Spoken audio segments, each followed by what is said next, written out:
Looking at the Dueling Conference, first place, of course, is Crown Point, still undefeated with a 6-0 record after beating Valparaiso 19-14 last week. In second place, we got the Merrillville Pirates at 5-1, Valparaiso in third at a 4-2 record. Then we have a two-way tie for fourth place for Lake Central and Michigan City, who are both 3-3. Coming in next is Chesterton, after beating LaPorte 35-31, is 2-4. LaPorte at 1-5, and at dead last is Portage, who is still looking for a win here in the season. So this is a battle between the second and the third seed tonight. Obviously, if one of Merrillville or Valparaiso wins, one of them moves up to second place, the other one falls down to third place. Game starts out with nothing too surprising here, as Davis will take it up the middle for the first score of the night here.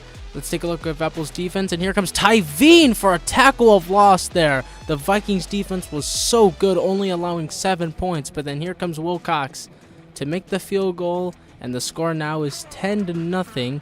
Jaden Hart would end up scoring for Michigan City, but then here comes Travis Davis for a second rushing touchdown of the game, now 17-7 here. Now, before the second quarter would end, here comes Bush, and he will be smothered right before reaching the end zone. That's a great job and great awareness from the Valpo defense there going into halftime. Here comes Justin Clark in the third quarter, very first play, and there he goes. You can kiss him goodbye, because he just ran a 70-yard rushing touchdown there to make the score up to 24-7. Michigan City had no other answers. And to put the cherry on top, here comes Davis with his third rushing touchdown of the night. And the final score would be 31-7.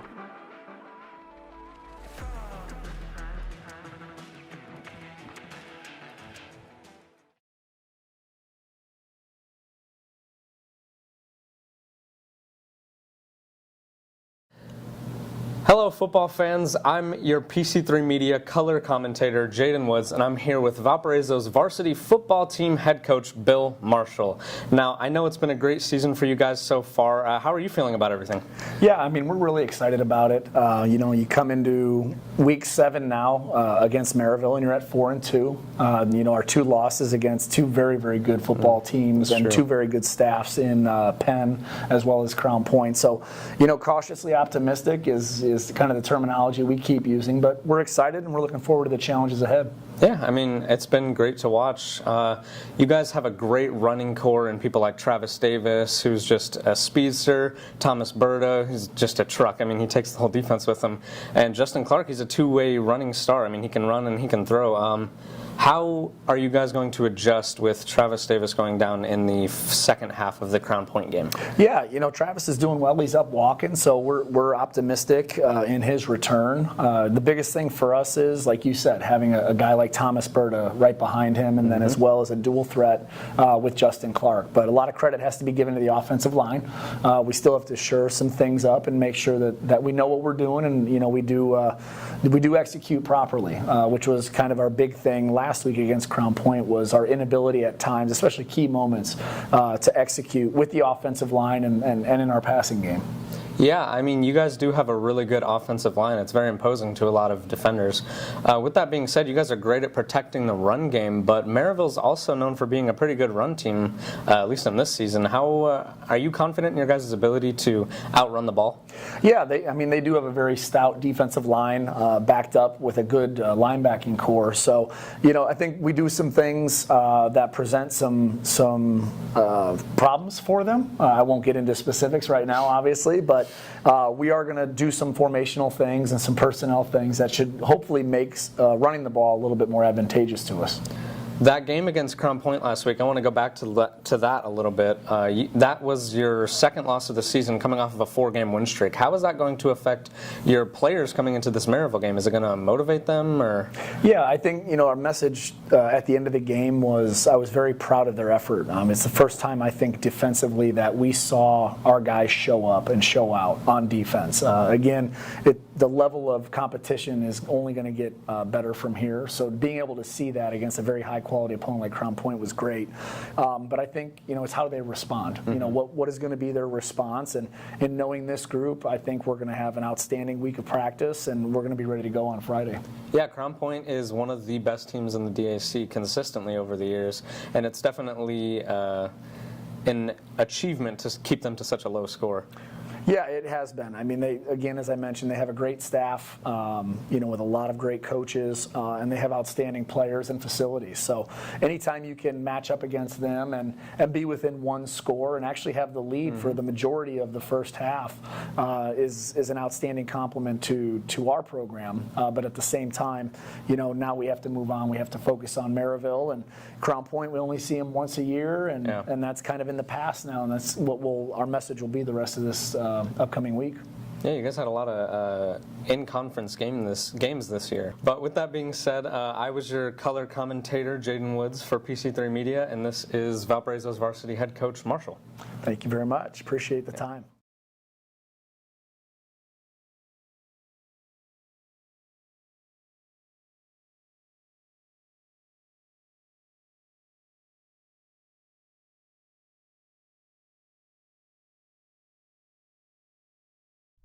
Valparaiso Vikings and the Merrillville Pirates. Tonight is homecoming night for Valpo High, and the stands are absolute packed. Jane, how are we feeling tonight? I'm feeling great, Ethan. It's been a long time since I've been able to watch some good football. I'm excited to watch some of it tonight. Both of these teams are powerhouses, and both are standing at great records, sitting pretty. Merrillville at 5-1 and Valpo at 4-2. This game is crucial for both teams to stand out before we enter these playoff weeks. Ethan, what can we look forward to tonight? Well, I wanted to tell you about the keys to the game for Valparaiso. They are going to either need to focus on the passing game tonight or really kill it on the run game. Both of these teams are good at defending the run, but likewise, they're good at running it too. Maybe we'll see a stalemate here tonight, or maybe we'll see one of these teams catch fire and run away with a Week 7 victory. After all, it is Valpo's homecoming night, and they feel like they've got to prove that they are the better team in a very pivotal Week 7 matchup. Jaden, take it away with Merrillville. That's right, Ethan. Both of these teams are run-oriented, and they're both very excited to be here tonight at Viking Stadium. We're hoping to see a show out from a lot of their star players, as they're going to need it to beat this imposing Valparaiso team. Like you mentioned, they're going to have to focus on the passing game to disorient their opponent and win a game that could easily determine how these playoffs will go moving forward.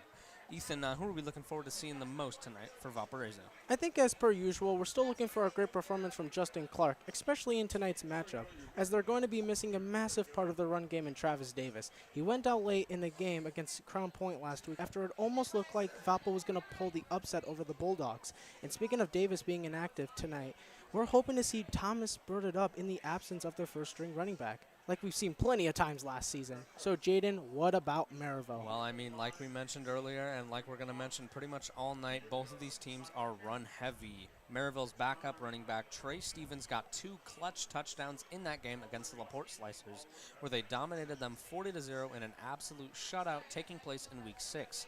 Their quarterback, Dante Pope, also played well last week with a 60% completion rate, and they're going to need that type of production here tonight to beat this Valpo team. Their first-string running back, J.Q. Johnson, will have to find a way to break through Valpo's Big D line in order to make this opponent nervous. With that being said, I was your color commentator, Jaden Woods. And I'm your play-by-play, Ethan Locke. And we'll be seeing you in just a few minutes with the opening kickoff. Grab a drink and a snack and get ready for some Week 7 football action on this beautiful night. Coming your way next on PC3 Sports.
It is a cool 65-degree night here in Valparaiso, but we are ready for this exciting Week 7 matchup between the Pirates and the Valparaiso Vikings, and arguably the game of the week in the Doolin Conference. Yeah, it's going to be a great week for football here.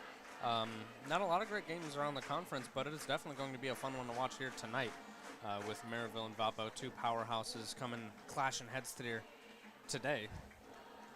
Merrillville enters this matchup as the second overall seed behind Crown Point, and Valparaiso the third seed. So if Valpo wins tonight, they will claim the second spot.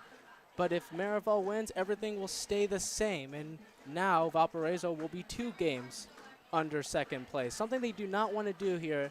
And like we said, in a very pivotal Week 7 matchup.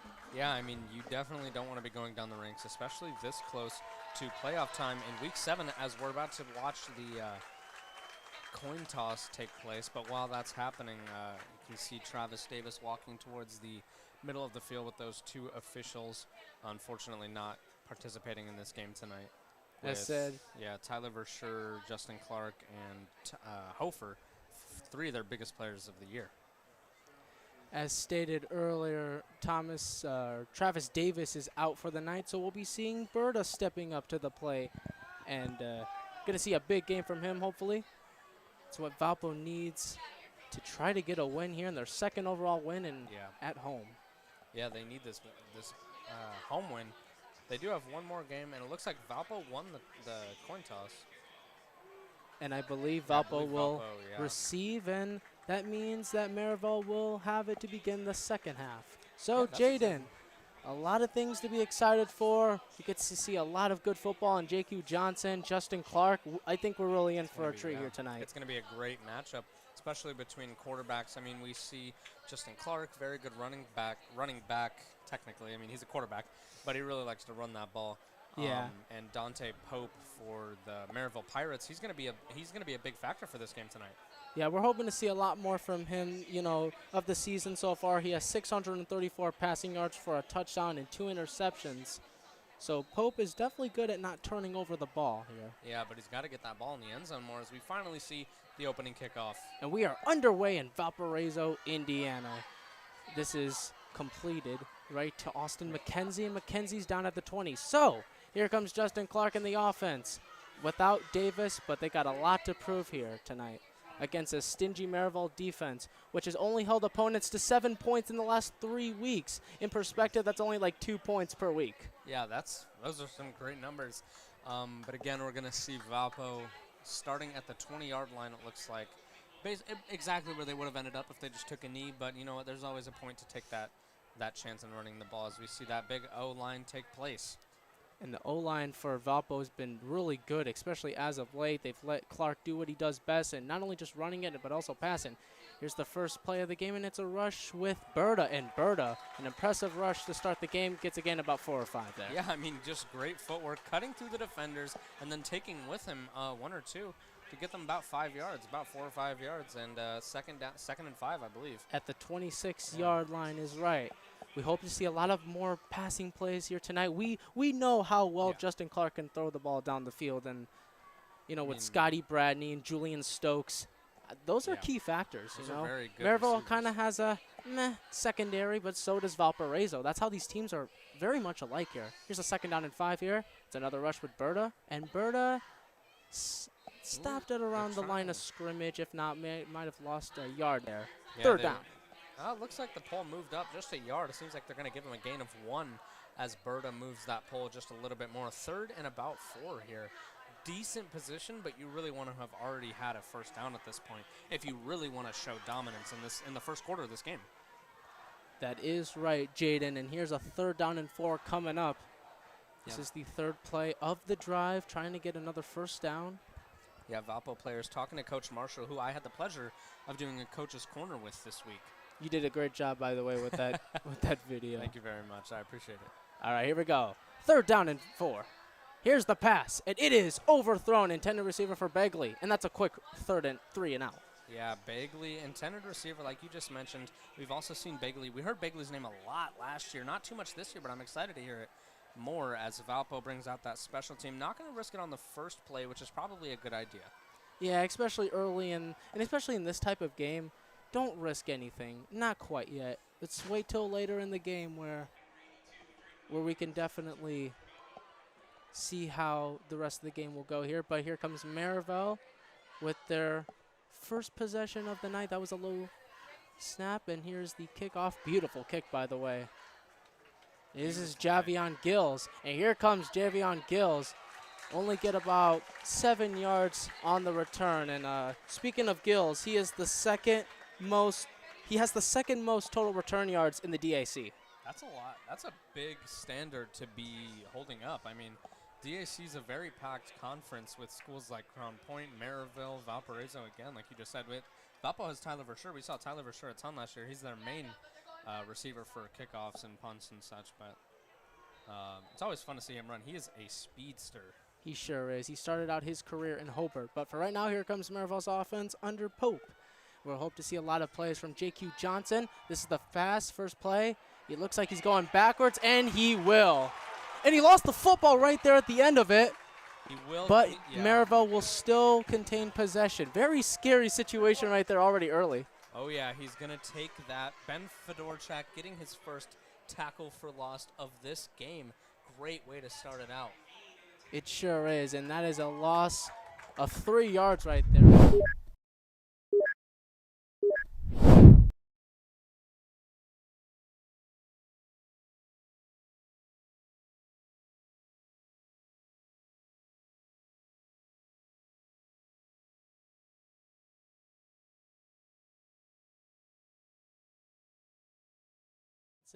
John Peters, the leader in receiving yards for the team, and JQ Johnson leading the team in 5 touchdowns. So definitely some very, very underrated gems here for Merrillville. Here's a 3rd down. Ball snap. That was a high snap. Here's the pass, and this one is underthrown. Yeah, underthrown. Intended receiver Martin Zamir, Zamir Martin. But unfortunately, it's overthrown. I mean, you can't really do much about that as a receiver. And that is another 3rd and out, 2 third and outs so far to start the game. And really shows you how this defense is going to play here tonight on both sides. Obviously, they both know that this is a very important game for everybody here. And yeah, I mean, back-to-back 3rd and outs. That's not what you like to see at the start of the game. So here is the punt. It's going to take a Pirate bounce. Yeah, definitely a Merrillville bounce. Unfortunately for Valpo, you can see a couple of the Valpo players getting in a little bit of a disagreement for a second there, but quickly wrapped up. Trying to keep this game positive and friendly. So they will be starting at the 11-yard line. Definitely not as good as what they started out last time when they started at the 21-yard line. And they had the opportunity to start at about the 30-yard line, but Austin McKenzie hesitates to pick up that ball, hoping that they get a better bounce, and unfortunately just blows right by him. As Valpo picks up the ball, like you just mentioned, at the 11-yard line. We're hoping to see a first down here in this game, hopefully. Yes, this will be the first down overall. Here's the snap. Here's Clark. He's looking, got all the time in the world. The pass is, ooh. Yeah, we've not thrown seen it from behind the intended receiver. Damari Gordon, I believe that's the first time I've said his name this year. He's in pretty good position for that pass, but unfortunately, we're just not seeing very good passes right now at the start of this game. Players got to get warmed up. It's been a long week. Yeah, great play from the offensive line. They gave Clark all the time that he needed, but unfortunately, Clark just couldn't complete the pass. And now it leads to a 2nd down and long. And here is Clark with a run up the middle, and he's just a few yards short of the 1st down marker.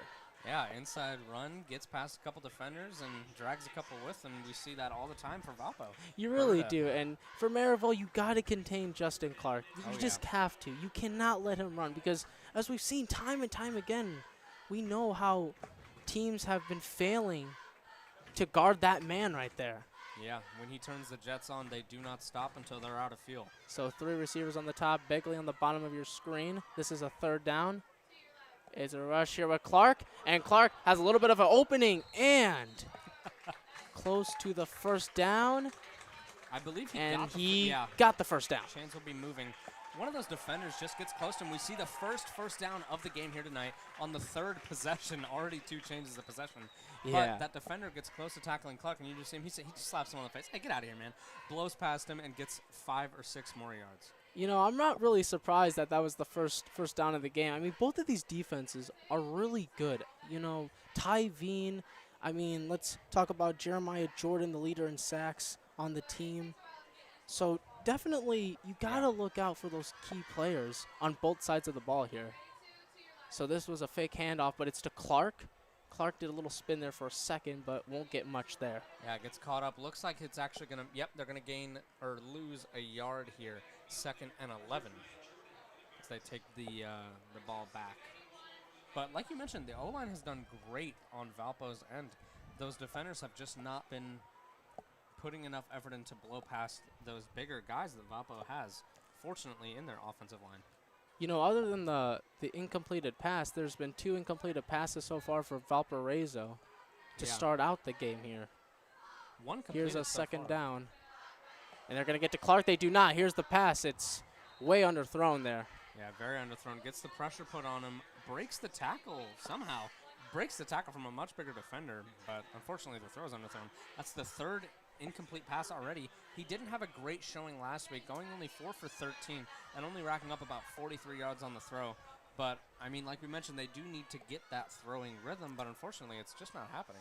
Got to get him warmed up for the night here, as obviously this game means so much to both of these schools, and Justin Clark looking for his first completion of the night. We're going to keep you with scores around the league in just a little bit to keep you up with the Doolin Conference standings. In the meantime, here's Clark on a 3rd down and long. And here he goes. He's scrambling, and he'll get sacked. Wow. Loss of yardage there, and a great defensive play by the Merrillville defender, Terrell Elmore. Yeah, big play by Merrillville's defense to show that Valpo's O-line isn't undefeatable. Gets right past him and just right to Justin Clark. That's the 2nd time we've seen that so far. Fortunately for Valpo, they broke the tackle the first time. Not so lucky this time. Yeah, not going to lie. We saw Valparaiso's O-line become a little bit vulnerable there, allowing a lot of QB hurries and then the sack there to end a very sloppy possession for Valparaiso. So this is the 2nd kick from Valpo. Good punt, but that also means they're going to have great field position here. And it's going to roll at about the 44-yard line. That's great starting field position. Let's hope we get to see Merrillville get their first down of tonight. Yeah. Their first down. Now it's their turn to get their first down of the night. Another thing I forgot to mention earlier is Merrillville has over 1,300 rushing yards of the season. Yeah, I mean, that's something you love to see as a Merrillville fan. I'm not one, but, I mean, if I were one, I'd be very happy with those numbers. So here comes Brad Cease's offense. This is his 5th season as a head coach for the Merrillville Pirates. His 8th overall, though. And he's led his team to a lot of near championship appearances down to Indy, but unfortunately Merrillville has not been on that level quite yet. Here's the snap. Fake. Pass is completed, and he's still on his feet, and he finally gets dragged down at around the 35-yard line. He was just kind of carrying it with him. Yeah, T.J. Watkins going for the tackle there, just kind of holding on for dear life, trying to bring him down as fast as possible. But he definitely gets a couple yards, gets them their first down, and moves from 140 to the other. And in fact, not only is that the Merrillville's biggest play of the game so far, but it's also the total biggest yard gainage in a play so far in this game. Yeah. So first down coming up. Here's the pass. Pass is completed, but he'll get dragged back at around the line of scrimmage, but we'll gain about a yard or so there. Yeah, yep, the chains are going to move up just 2 or 3 yards as we'll see a Merrillville 2nd and 7, it looks like. 2nd and 7 coming up as we're approaching midway through the first quarter. Definitely a defensive battle thus far. However, it's Merrillville that's driving down the field and moving the chains here. Got 2 receivers on the bottom of your screen here. Yeah, Merrillville very few receivers. doing much better on this possession. Here's a rush, and look at that. Great rushing attack right there, and he'll move the chains once again for another Merrillville first down. Yeah. That was J.Q. Johnson on the carry, and that's another guy you got to look out for. Johnson reminds us a lot like Davis, but unfortunately we don't got Davis tonight, but we got Berta, but they still got J.Q. Johnson, the talented kid. Brought down by Tice Morris and Ben Fedorchak, getting his 2nd tackle of the night. They are now in the red zone officially at the 20-yard line. Here's the snap. It's a rush for JQ. And here comes Johnson. And still on his feet, even after all those Vikings were holding him down. He said, no, thank you. Yeah, Big gain right there. Yeah, they turned up for sure, getting them 7 yards on their, hopefully their third first down. See a quick change there from Pope. Here's the snap. It's a rush with Johnson. And Johnson looks like he'll get around the first down marker. And I have a feeling that they're going to use Johnson a lot here tonight to try to weaken that Valpo D-line. Definitely. I mean, we did see him get almost 100 yards last season. As we're going to see an injury timeout, it looks like, as a Merrillville player slow to get up. J.Q. Johnson has been playing incredible so far, getting them about 25 yards already. Just real quick.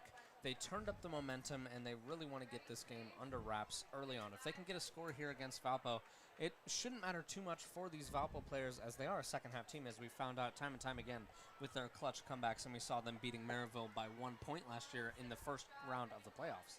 Oh, yeah, that was definitely one of the most fun games I've ever commentated. I cannot get over how fun that game really was. So here is a pivotal 3rd down and 1. Even though it's only the first quarter, you feel like you still got to get it here. Try to get an early score against the Valpo defense. Absolutely. They are going to need this score. 3rd down and 1. It's a rush with J.Q. Johnson, and Johnson getting more, and there he goes. He's so close to the end zone, but he's only just a couple yards short for a first down and goal. So close yet so far. They have a couple more yards to move, but as we've seen time and time again with these rushing teams, they want to just push that ball up the middle to get into the end zone. Sometimes it doesn't always work out, but that's what they're hoping for. J.Q. Johnson making clutch play here in the first quarter of action, and I wouldn't be surprised if they rushed it once again with Johnson, try to get a score up here late in the first quarter. So first down and goal coming up. 3 yards to go. 4. And here's a rush. Oh. It's Johnson, and he's in. Touchdown, Merrillville. Splits the middle of the defense. There's just a big hole in the middle of your defense at the end zone. Where do you're letting him run right through. Tice Morris tries to get that tackle, but unfortunately is unable to do so. Yeah, you know, Valpo's D-line's got to do so much better with that. They cannot, like I said, you cannot let Johnson cook here tonight, because he will obviously do what he does best. He now has 6 total touchdowns of the season, and it's 6-0, and presumably 7 if they can get the extra point here. And the kick is good, making it 7-0 here in the first quarter of action. 7-0. Merrillville taking the early lead as J.Q. Johnson runs that ball right into the end zone past that Valpo D-line. We will get to see another chance here from Valpo. Get to see a couple of their key players out there getting ready to play. This will be their 3rd possession of the game so far. They've had only about 2 total, or about 1 total first down. Only one total first down in just 2 possessions. That's definitely not an ideal start for a team like Merrillville that is very good on the defensive end, and they can obviously run it with Johnson all night.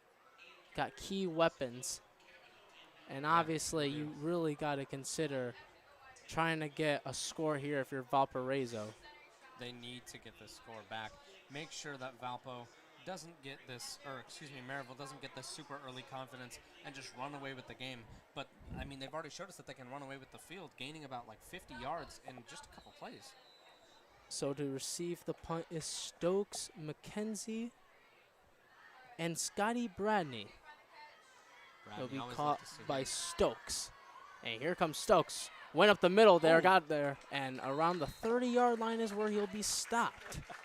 Quick footwork to just move past defenders, trying to bring him down. Gets him to the 30-yard line. So once again, another really good kickoff return for Valparaiso in general. You know, Austin McKenzie, I wouldn't be surprised if one of these times he ran it very deep within the field.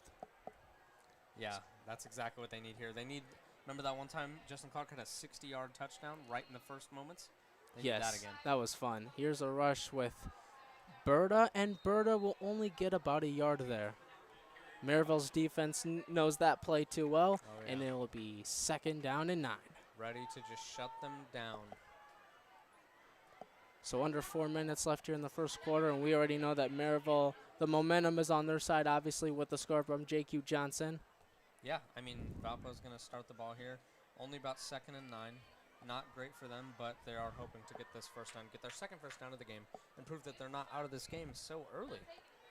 They just got to stay focused and keep it cool here. There's a 2nd down and 9 coming up, and it's Clark up the middle. Oh. And there goes Clark. Does a little razzle-dazzle, and around mid-center field he'll go. Just breaks the defender's ankle. Oh, you're trying to tackle me? Nope. Cuts the other way, gets him on his back, and just blows by. They're going to get their second first down of the night here, starting at the 50-yard line, 49, headed towards Merrillville's goal. Territory. And Territory, yeah. a great rush there from Clark. Hopefully we'll get his offense awake and try to get a score here early. So here it is, first down after that amazing run from Justin Clark. That's their longest play of the night thus far. And here is a jet sweep with Stokes. And Stokes gets about a good amount of yardage, but about 4 there. Yeah, they're going to get the ball just a little bit further. That's exactly what you need. You just need to keep pushing the chains along. And so that was an impressive jet sweep there. Obviously, you try to get the defense to think otherwise, but Merrillville's defense is a lot smarter than you think. Yeah, Obviously, they've been stopping. I mean, they had the little hiccup with the Justin Clark run, but otherwise they've been on point here. And here's Clark, the man himself, and he'll get out of bounds, but that will be good enough for a first down and moves the chains. I think it's going to be, no, I don't think they're going to call the first down. Ooh, they're close right there. Gonna be He might have 3rd just and stepped out inches. right before the Yeah. first down marker. Yep, it's going to be 2nd and inches, and now they decide it's first down. All right, well, Justin Clark, I believe, getting them both of the first downs on this possession. And it's been using his legs. His quick Mr. legs. All Reliable. Here's a high snap, and he pitches it off to Bradney, and Bradney down the sideline. And Bradney very close to getting that first down there.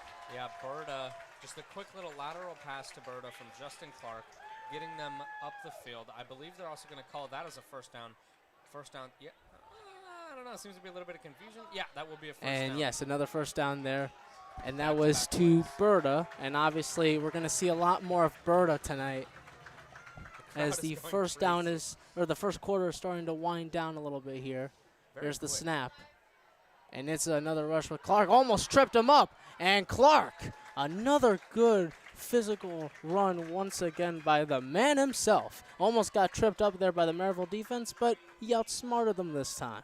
Yet another sack break for Justin Clark, moving them up to halfway to their next first down, meaning that if they get this in this play, they will have gotten 3 first downs in 4 plays. That's a great way to come back after a 7-0.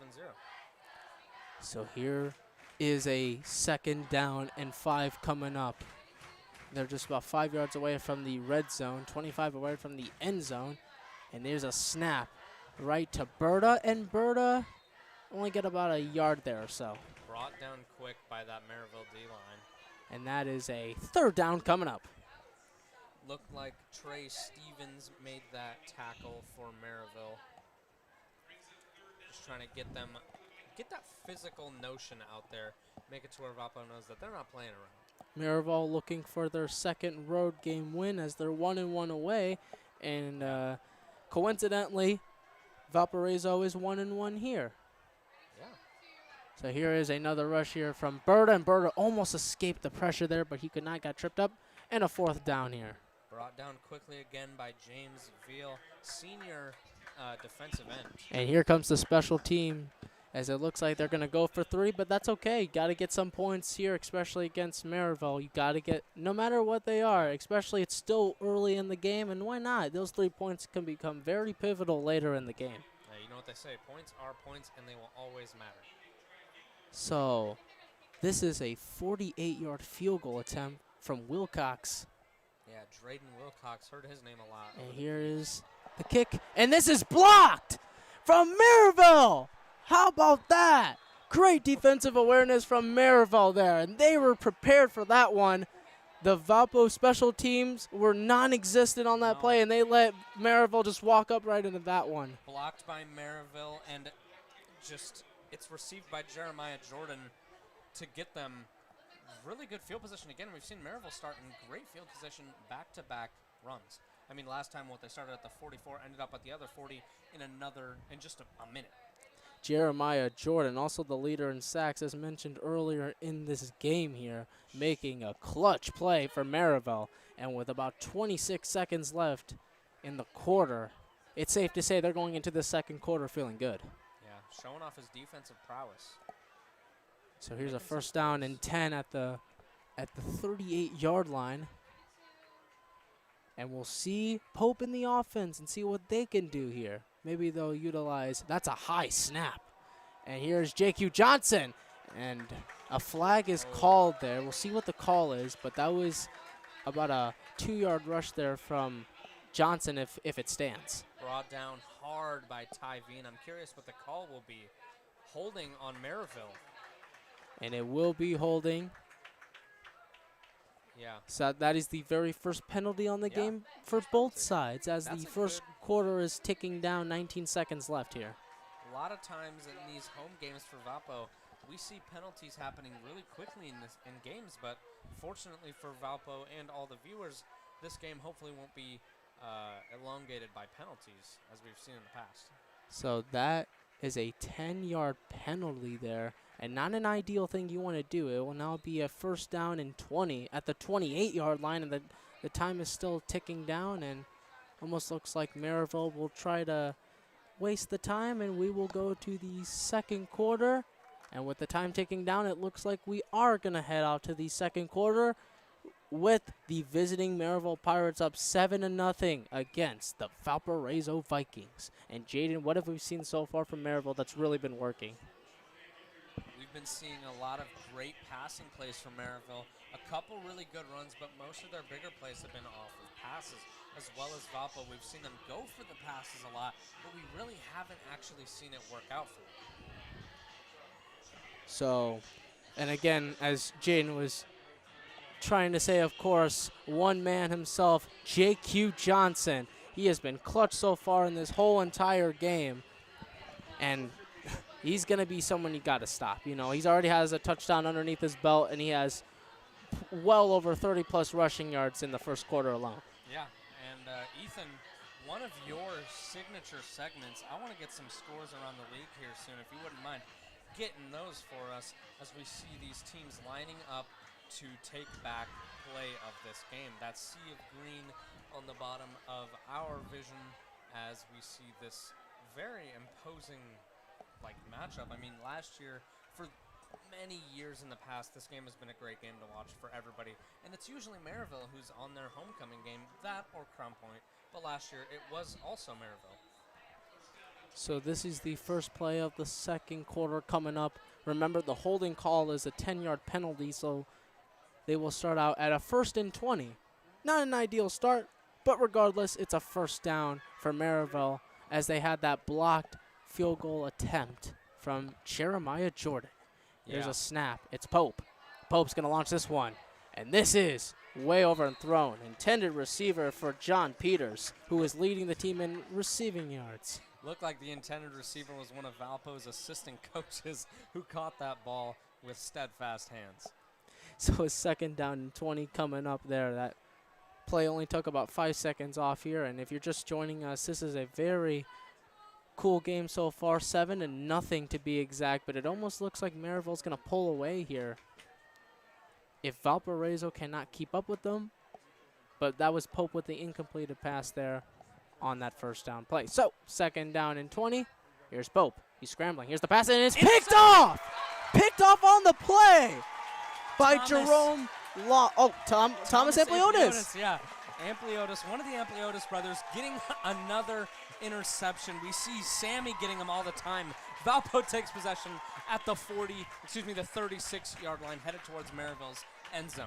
So when we, obviously we look back on that play, I don't know who Pope was really passing it to, but Ampliotis caught onto that quickly, and he said, I'll take that, thank you very much. Absolutely. Regardless, I think Sammy and him are going to have fun talking about that interception tonight later. Oh, yeah, on the bus ride home or the car ride home. He's like, I did that. I did that. That's a play they really need. Here's Berta up the middle, and Berta will go all the way for the Valparaiso touchdown! Berta splitting the defense. Oh, yeah! Running through the entire Merrillville line. No one's able to keep up with him. He gets this game to 6-7. Or excuse me, 9-7. In just 2 plays, the momentum has already flipped.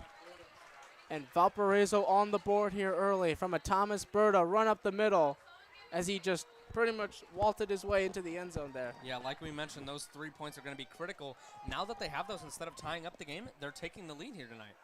So here's the already extra 9-7. point.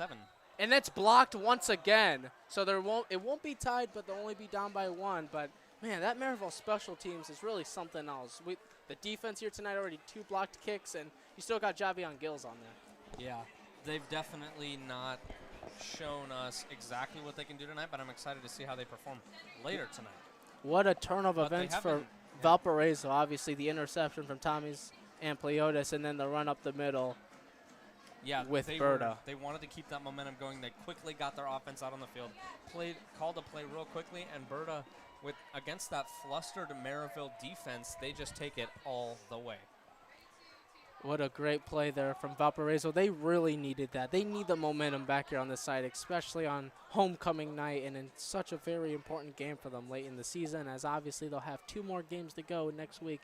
They play up against Portage, but right now, though, still got the whole rest of this game. This game is far from over, of course. Yeah, still very early in the second quarter. I mean, they're just taking the momentum and they're turning it completely around. Maybe the lights were in their eyes. Maybe the wind was blowing the wrong direction. But regardless, they get the first points, or their first touchdown of the game. And so Merrillville will try to get them back here and try to get another score underneath their belt. But still, Jaden, I feel like this is going to be a back-and-forth affair all night long. These teams are so much alike. I still can't get over the fact that they're great at running, they're great at defense. I mean, what really more can you ask for in a matchup like this? There's really not much that you can ask for as Drayden Wilcox lining up to drive this ball down to the end of the field. And lucky for them, this kick won't be blocked from a Merrillville defender. It'll just take it with the wind there and caught by the man himself, Gills. And Gills, look at him, still on his feet there, but gets slammed down at around the 27-yard line. So, Merrillville in the offense back out there after the interception from Pope. Now they get another chance to see if they can get a score here. Almost brought down quickly by Lucas Bartlett for Valpo, but thankfully for Valpo, they do bring down that Merrillville receiver quickly to end them, or to stop them from getting great field advantage for the 3rd time tonight. And it wasn't blocked, you're right. Very lucky for Valpo as Merrillville takes possession. I'd be very surprised if it were blocked on that, honestly. That would be pretty impressive. I can't even lie. So here is Merrillville once again, Pope in the offense. He had a little miscue right there, looking to make it up, though. It's Johnson, and Johnson doesn't get much of anything at all, really. Second down and long. Brought down quick, just that Valpo dog pile. Looks like the initial tackle was made by Sammy Ampliotis, the brother of Thomas Ampliotis. Both of the brothers making good plays here early on in the second quarter. You got to give it to them right now. It's the Ampliotis show on PC3 Sports. Oh, yeah. So here is a 2nd down and long coming up. That was a high snap there. We've seen that a lot. And here is Johnson, and he gets absolutely smothered right by the line of scrimmage there. That Valpo D-line was good once again, and a 3rd down here. Valpo D-line doing amazing things here tonight. Stopping this Merrillville team who just took them on a field trip last time. And, I mean, they kept them behind the line of scrimmage at this point. And here's a 3rd down and 9 coming up. You got 3 receivers on the top, 2 on the bottom. They definitely got a pass here. And here's Pope. Pope's going to launch this one. And this is bubbled up and caught. And there he goes. And he's got a touchdown. Wow, intended right to John Peters. He pulled a Stephon Diggs and gets 6. Oh, my. Tyler Verscher almost intercepts it. Bounces around, and we saw that a lot in the NFL this week, I think you were mentioning. But Wow. I mean, what a great turnaround to take the lead back. Like you mentioned, this is going to be a back-and-forth game. It doesn't matter what you want. It really is, you know, and what a great. Obviously, I mean, when you look back at the play, it looked like he was getting smothered by the defense there, and especially from Verschure. However, just wasn't able to get there in time to try to block or even intercept it. And Peters said, "I'll see you later." Here's the extra point, and it is good. Right there. It almost looked like it went off to the right, but it is good regardless. And so 14 to 6. PC3 Sports. And again, you know, great awareness from John Peters. I mean, obviously that pass could have been dropped. It was not. And you just look at it there. Just bobbled, and then he just caught it, almost was tripped up there, and by then, the Valpo defenders realized that he was gone,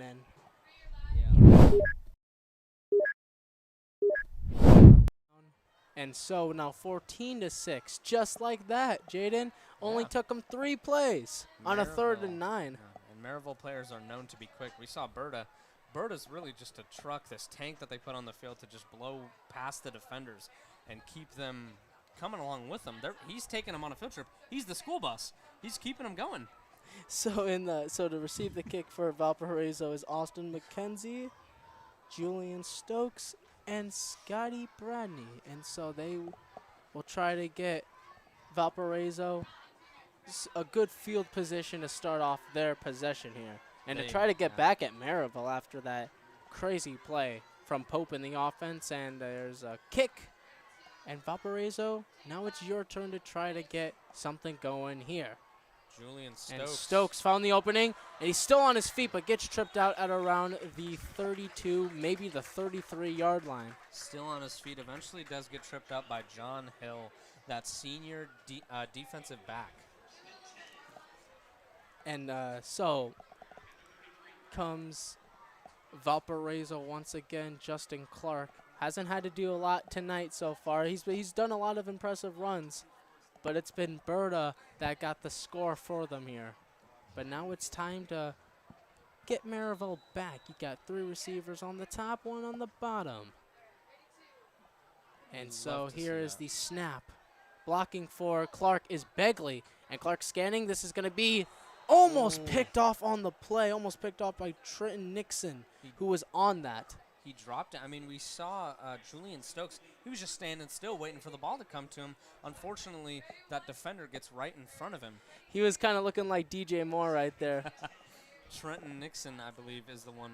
Yeah, Trenton Nixon being the one who almost got that interception for the Merrillville Pirates, that would have put them in amazing position, especially in football. So once again, you know, we look at Justin Clark, and he is impressive with running, but with passing, not so much. And especially in tonight's game, he's had many incompletions. He's trying to make that up here. High snap.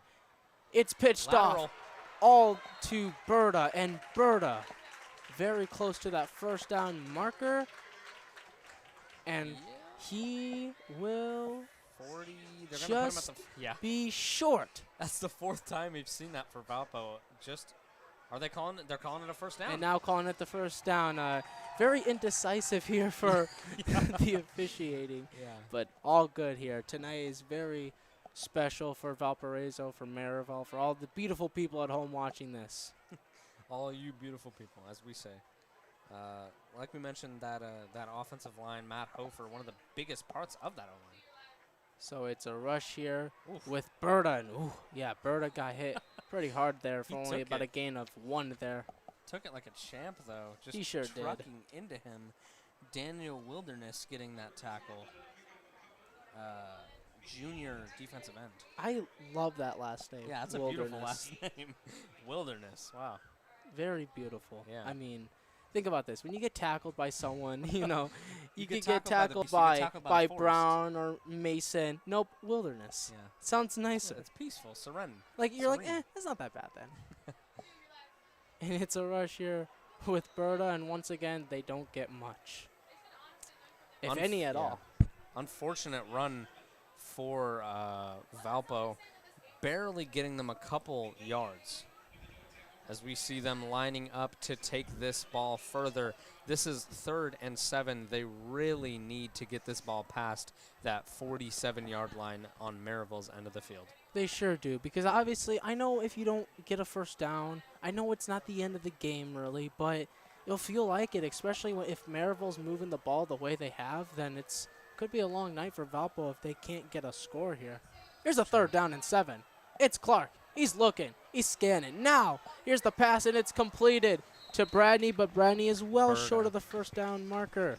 Short pass to Berta. Or Berta. He was juggling it a little bit. Second juggle catch that we've seen as they bring out the special teams. Most likely going to go for a punt. Unfortunately, though, it was a good drive. It started off as a really good drive. We saw just a lot of energy from the Valpo team, but unfortunately they will be kicking it away. You know, and obviously now it's time to, you don't want to play the catch-up game, of course, but obviously you got to get a stop here if you're Valpo on this next possession. Another high snap. This is to Javion Gills. Who else but him? And this will take a bounce, and it'll be a touchback. That'll be They were trying to get the ball down at the 1-yard line, yeah, but they be a were just bounce. too slow for that one, and it'll be 1st down and 10 at the 20. Not really great field position, but it's the first starting block. You're a 5th of the field forward. You got to push those chains even further. As Merrillville takes possession, we're going to see, hopefully, we're going to see some great passes for them. We're going to see some great defense from Valpo. I feel like this down is just going to be the spark for the rest of the game. I've got a feeling. Yeah, but then again, as you've mentioned, you know, we still got a whole 7 minutes and 52 seconds, still got a whole second half of football. I wouldn't be concerned if I'm Valpo, but you still need to play at your best here and try to get some stops against Merrillville. Don't let him cook, especially Johnson. He will not burn it. And so here comes Pope in the offense once again, another high snap. And it is Johnson, and Johnson still on his feet. Another great run from Johnson. Taking defenders with him, as it looks like Ben Forticek is going to get his 3rd or 4th tackle of the game here. He's playing great defensively. He got their first TFL of the game, his first TFL, and I believe one of the only ones that they've gotten so far. As Merrillville lines up, they're probably going to go for a pass here. If it's me, there's going to be a penalty on the call. Yep. I didn't even see the flag get called. That is the 2nd penalty of the game and 2nd for Merrillville overall. Another Is it going to be holding? Was that another holding again? bad loss of yardage there. He lost 8 yards on the play there. And it will be now a 1st down and 18 for the Pirates. That's not what you like to see. Definitely not. But they don't have the greatest field position, so now it's time to play defense. Another high snap. Here's the pass from Pope. It's tipped and incomplete. Tipped pass by a shorter defender, too. Good field vision. He sees the ball flying, and he just smacks it out of the air, deflecting it and stopping Merrillville from getting a good gain and back up to the original line of scrimmage. 2nd and 18 now. Terrible field position. He got the hops there for sure, and obviously showing it on that play there. And it was needed, of course. You want to try to get a 3 and out, especially for Valparaiso. Here comes Pope once again. He hasn't been bad at all this game yet, except for the interception, of course. This is a pass, and it will go straight out of bounds. Intended receiver, that was Ronell Lewis. Yeah, the pass will be counted as complete, but the only thing I could even focus on in that play is that one of the sticks fell. One of the line holders, I guess you could say, the line of scrimmage holders. That was only a gain of 7 there, and so a 3rd and 11. Got to get a stop there if you're Valparaiso. The fans are more than excited. Another high snap. He's going to get chased down, and he gets tripped up. He loses the football, and it's recovered by Valpo. Recovered by Ben Forticek, getting a big TFL, and then an even better play right now. And looks like they're going to call him down by contact. But regardless, though, it's still a 4th down and out, or 3rd and out quickly here. Still, yeah, they're at 4th.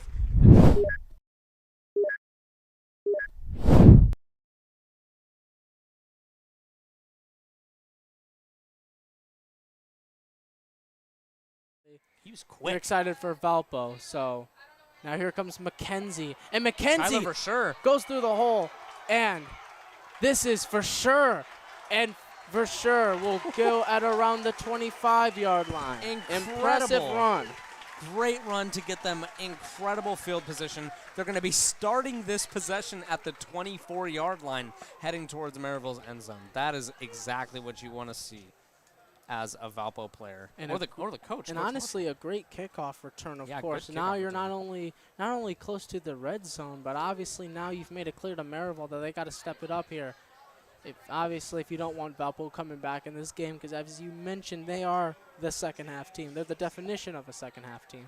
Yeah, they really are. And it's not even the second half yet. It's just the second quarter, and they're already Exactly. making big plays like that. Not surprised. Run Here's up the Clark middle. up the middle. And Clark, he's got a blocker. And there he goes down the sideline. And he's just short. Just short. Just short, but it'll be first down and goal, though. Yeah, he's going to be called, I believe the 1-yard line is where he's going to be called.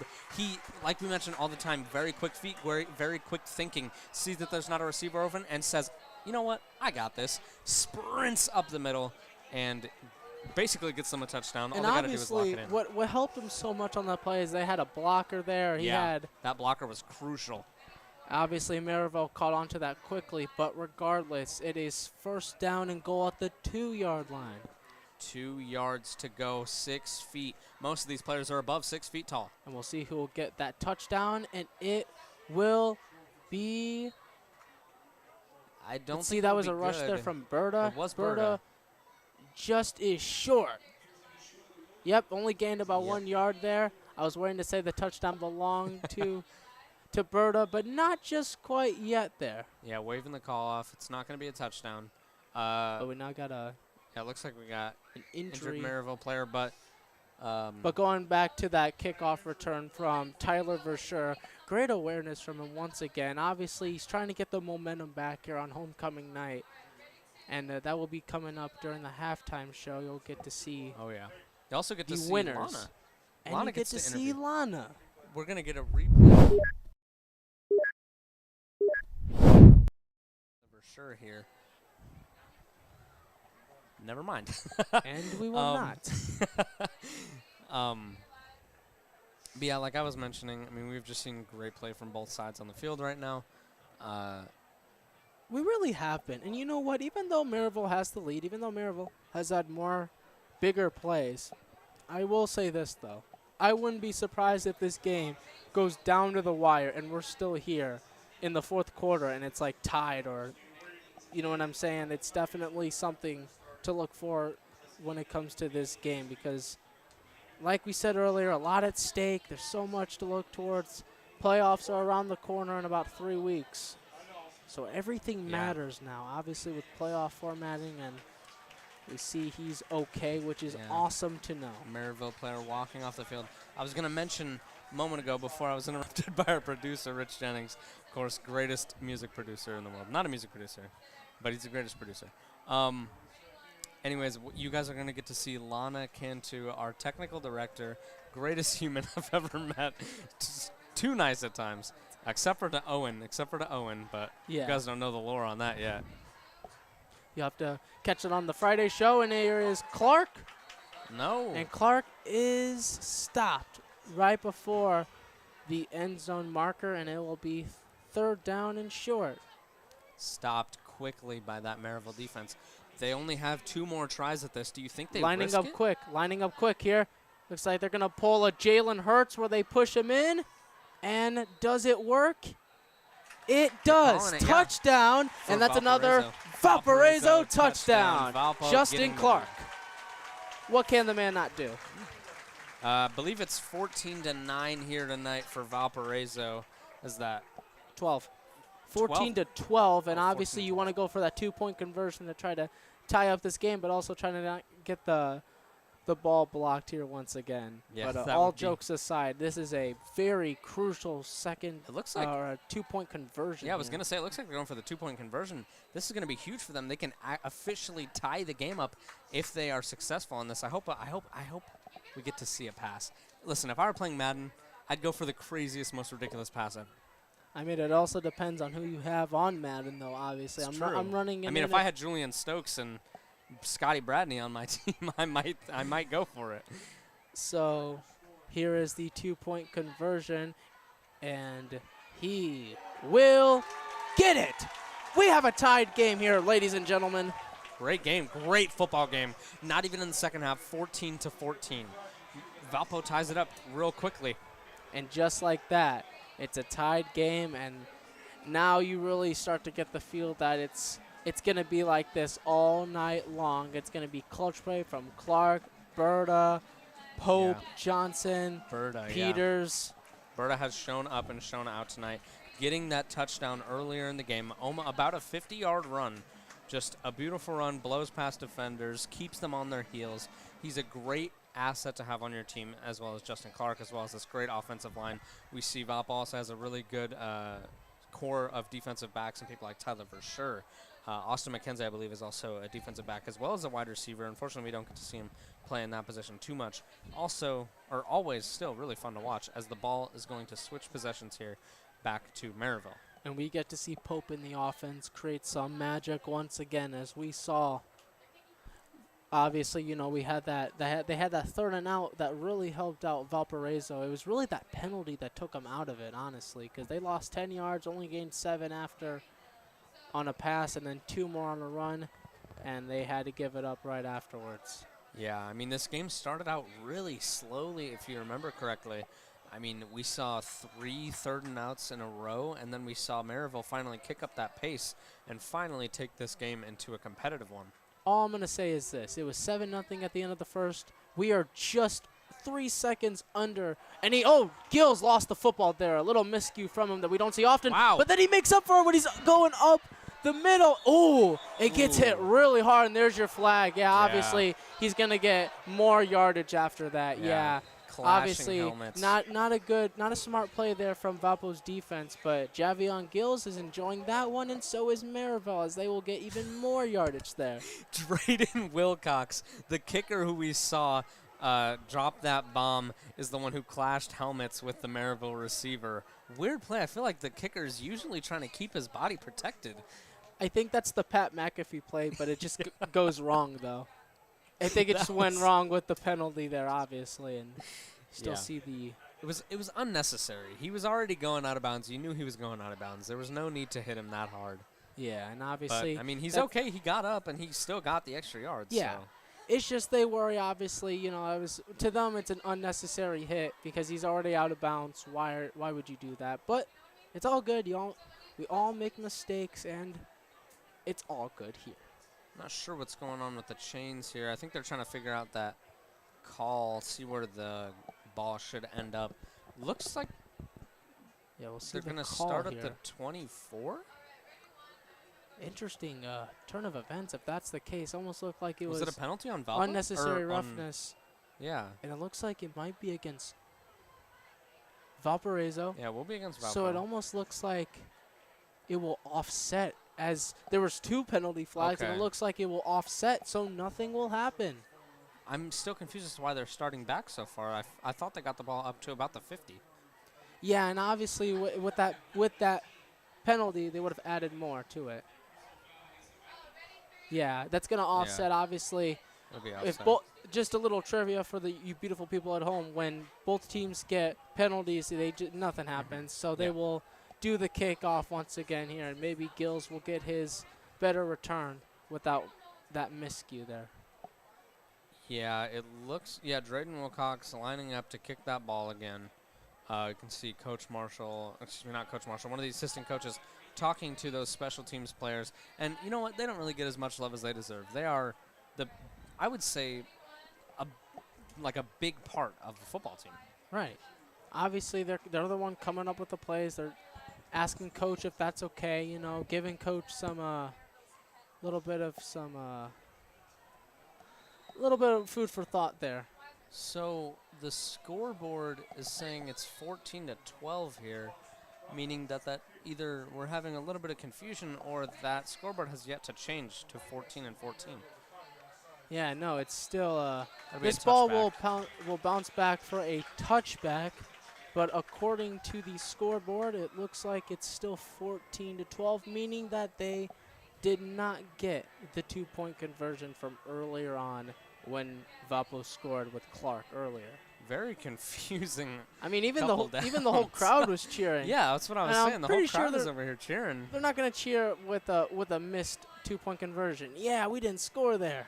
Right. So Very obviously confusing. I'm not sure what's some going confusion there, but all good.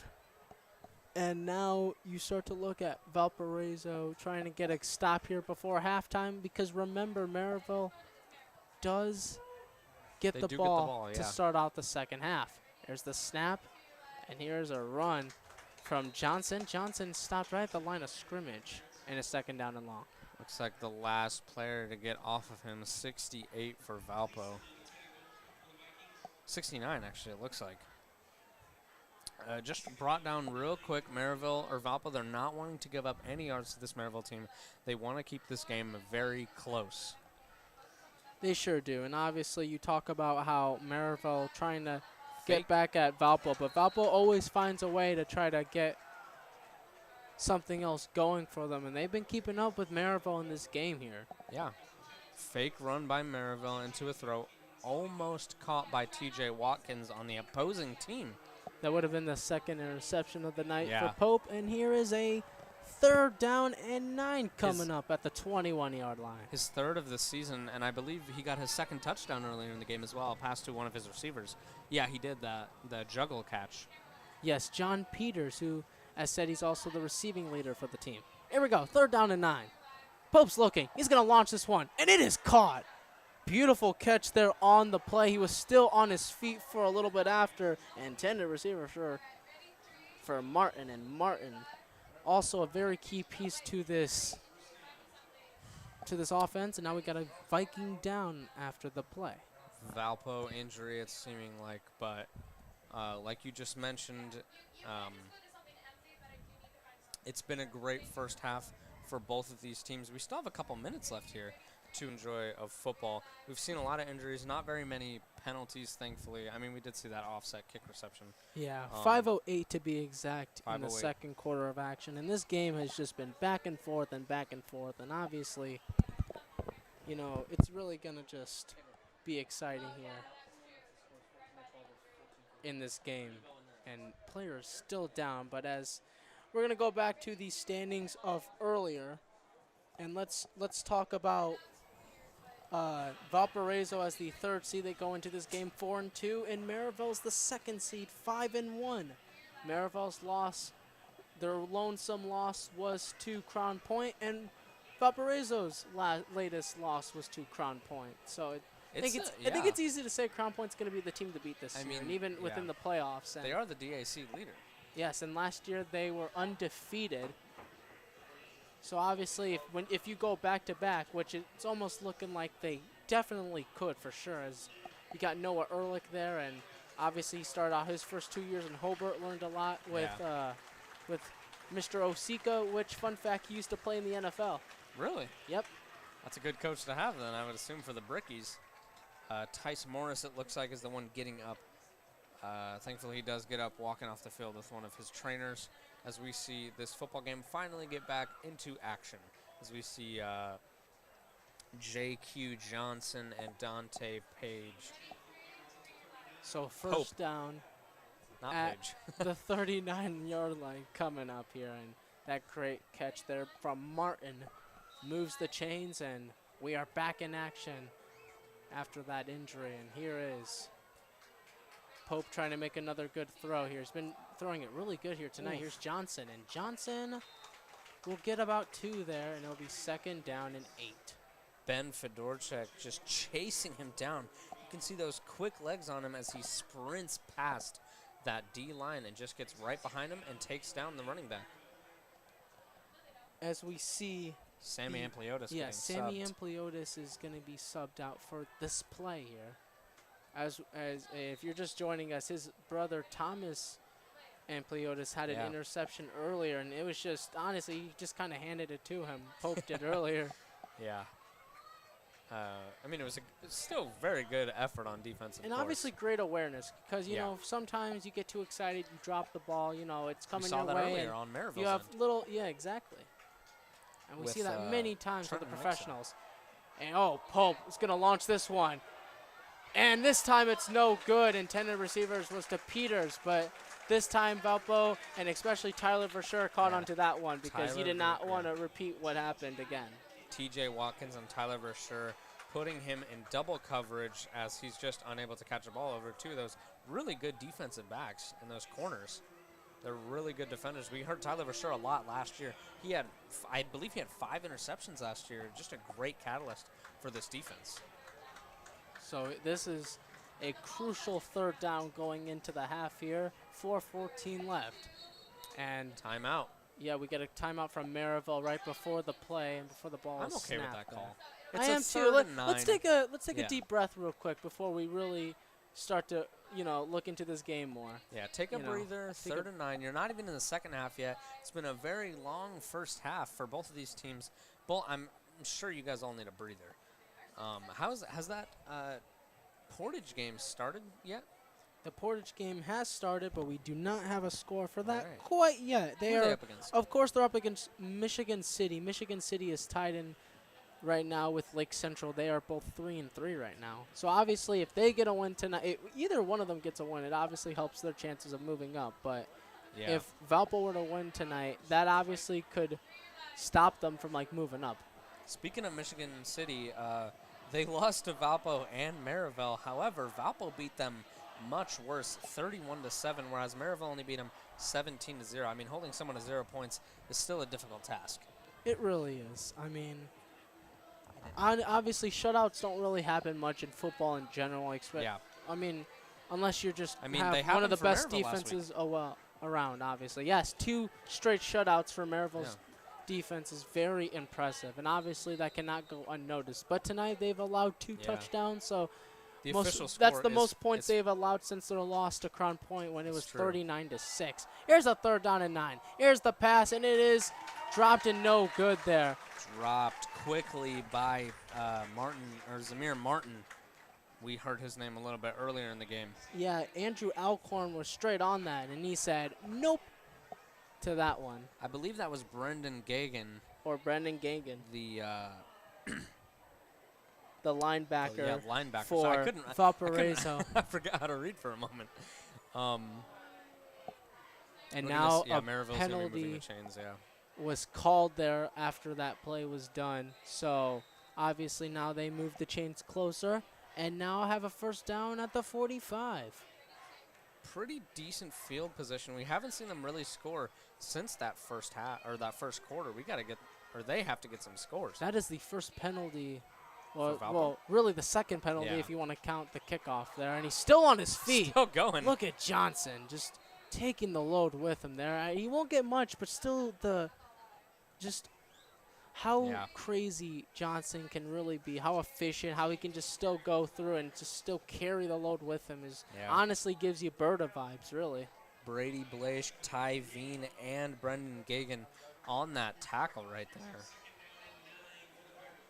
So obviously there's a lot of important games in the DAC. We will give you scores around the league here in just a bit when we get them, but right now it's all about Valparaiso trying to stop Merrillville, and then likewise Merrillville trying to get another score. They're already up by 2.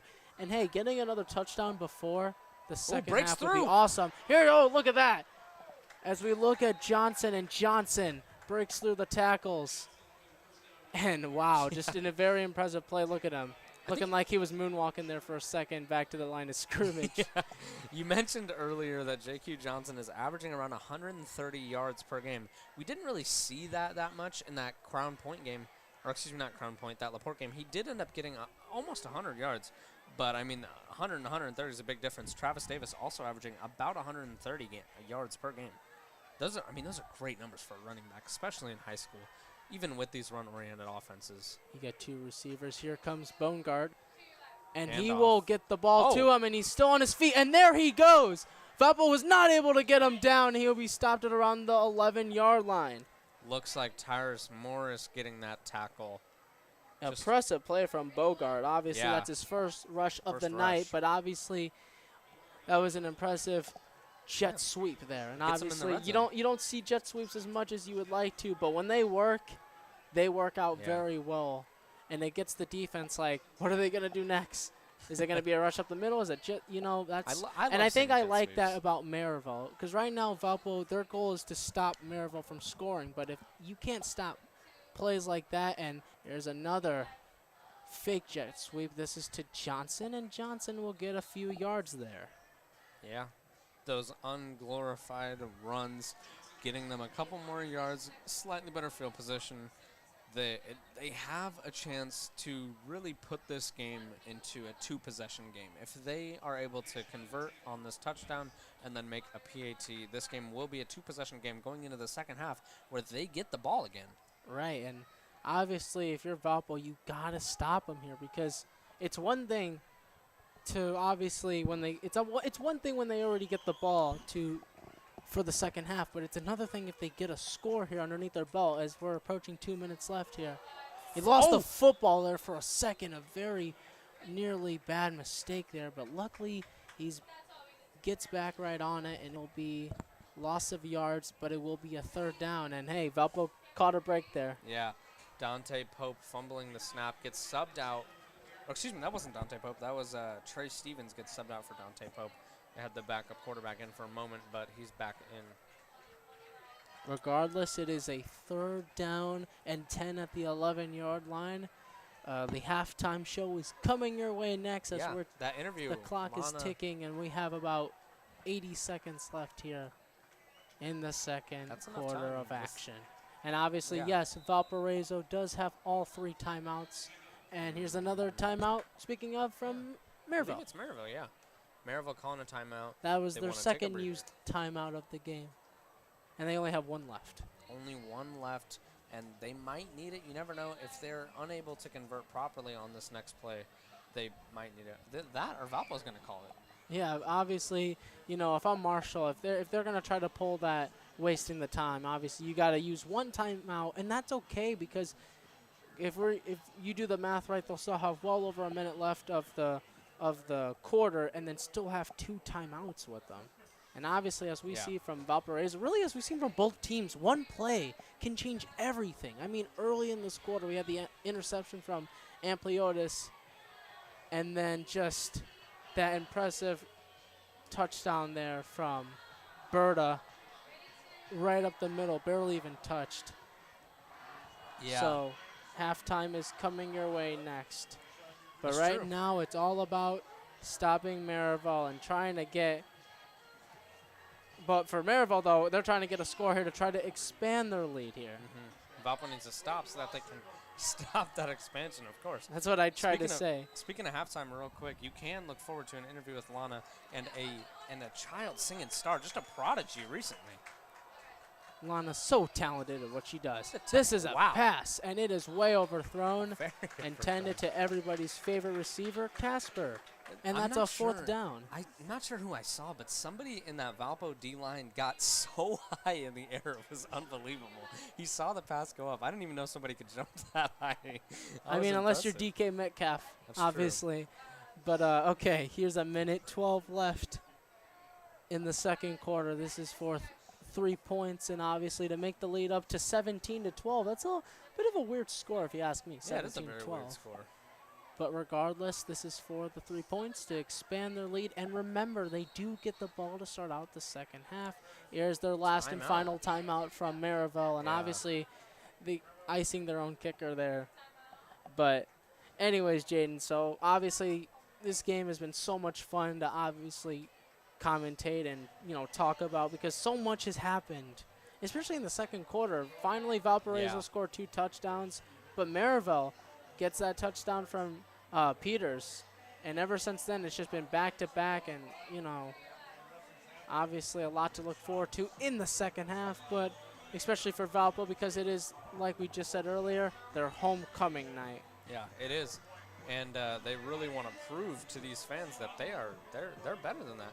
And also, I know the camera didn't catch it, but I caught Travis Davis, their Valpo's star running back, who's injured. I caught him hitting a little dance to the song earlier. That was fun to watch. Finally lining back up 4th. They want to make the 17-12. I personally thought it was 14. I'm not sure. I mean, I guess we don't have the greatest view from up here, but yeah. I mean, miscommunications happen all the time.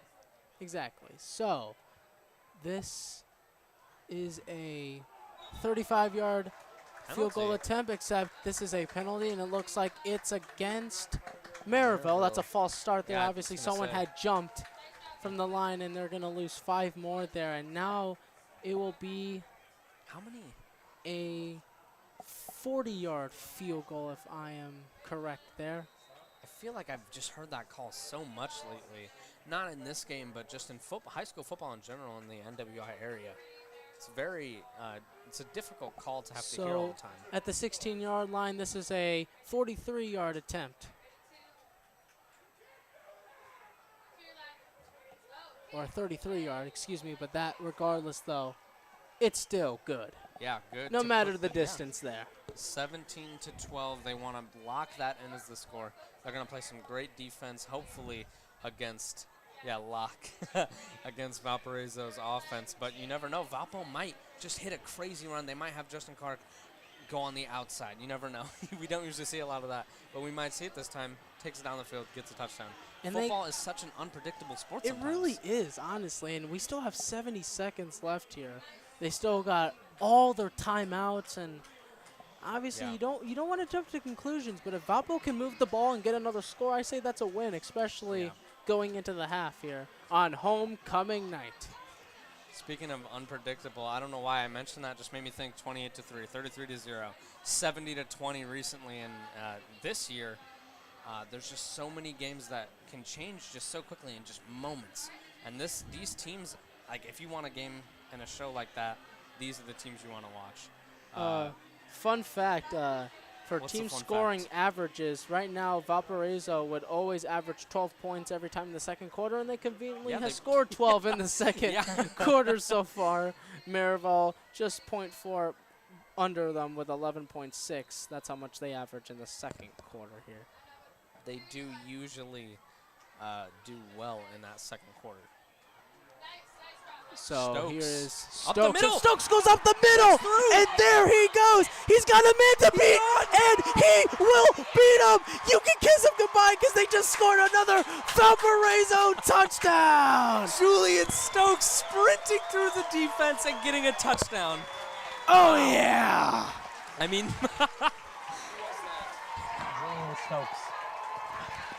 how do you like them apples, he said. kiss me goodbye, as you like to say. That is right. And now all of a sudden, Valparaiso has the lead at 18-17 with the extra point coming your way quickly. Wow. I was just talking about that. We're going to get a replay after this extra point attempt. I was just talking everything about that, though, football is very unpredictable, and I think that it aged like wine. That's all I got to say. Like, LeBron's career. I might have psychic abilities. That's all I'm going to say. Perhaps. So real quick. We're going to get a replay. This is a replay to make sure that he got it. You can see him just splitting the defense. Look at that. He just went straight up the middle. Once he's gone. Actually, you know what that kind of reminds me of? It almost kind of reminds me of what niche football play? The kickoff return from Deshaun Jackson, except he didn't lose the ball at the beginning. He just ran up there. Yeah. Look at that. He turned the wheels on. An amazing kickoff return, and we finally got to see our kickoff return, Jaden. We were talking about it the last couple of weeks, with Austin McKenzie, Tyler Verschure, but this time it's Stokes himself, and that's his first kickoff return touchdown of the season, and obviously I don't think he did it last year either. It's obviously a very impressive play from the young man Julian Stokes. Julian Stokes, I believe he's a junior this year. Just putting up great numbers already. Yeah, junior wide receiver. I mean, we saw, as a sophomore, he was like a primary receiver. It looks like they're going to go for a 2-point conversion. So they want to put this game. So I was right the first time. It was a timeout. It was no replay there. But here's the 2-point conversion coming up. And through. He got it. Who else? They didn't redo the play, to be clear. We had an instant replay on the stream, Ethan. Yeah. So that was Scotty Bradney for the 2 extra points, and now it's 20-17. Great footwork by him. I mean, he just blows by the defenders. We saw it by Scotty Bradney. And Julian Stokes. We heard the fans. They were roaring with excitement. Even we were, yes. What a great play there from Scotty Bradney. And 20. It's not 20 to 17. It's 20 to 17. 20 to 17. Yeah. Valpo. I mean, they failed the first 2-point conversion, completely avert to us. But I mean, they completely just blow past them on the second attempt. So now they're up by 3 here as we have a Pirate down real quick. But going back to that kickoff return from Julian Stokes, he had sunshine and daylight ahead of him.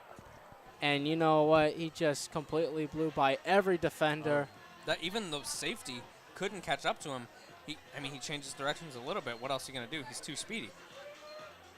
So now Valparaiso has scored 20 points in the second quarter alone.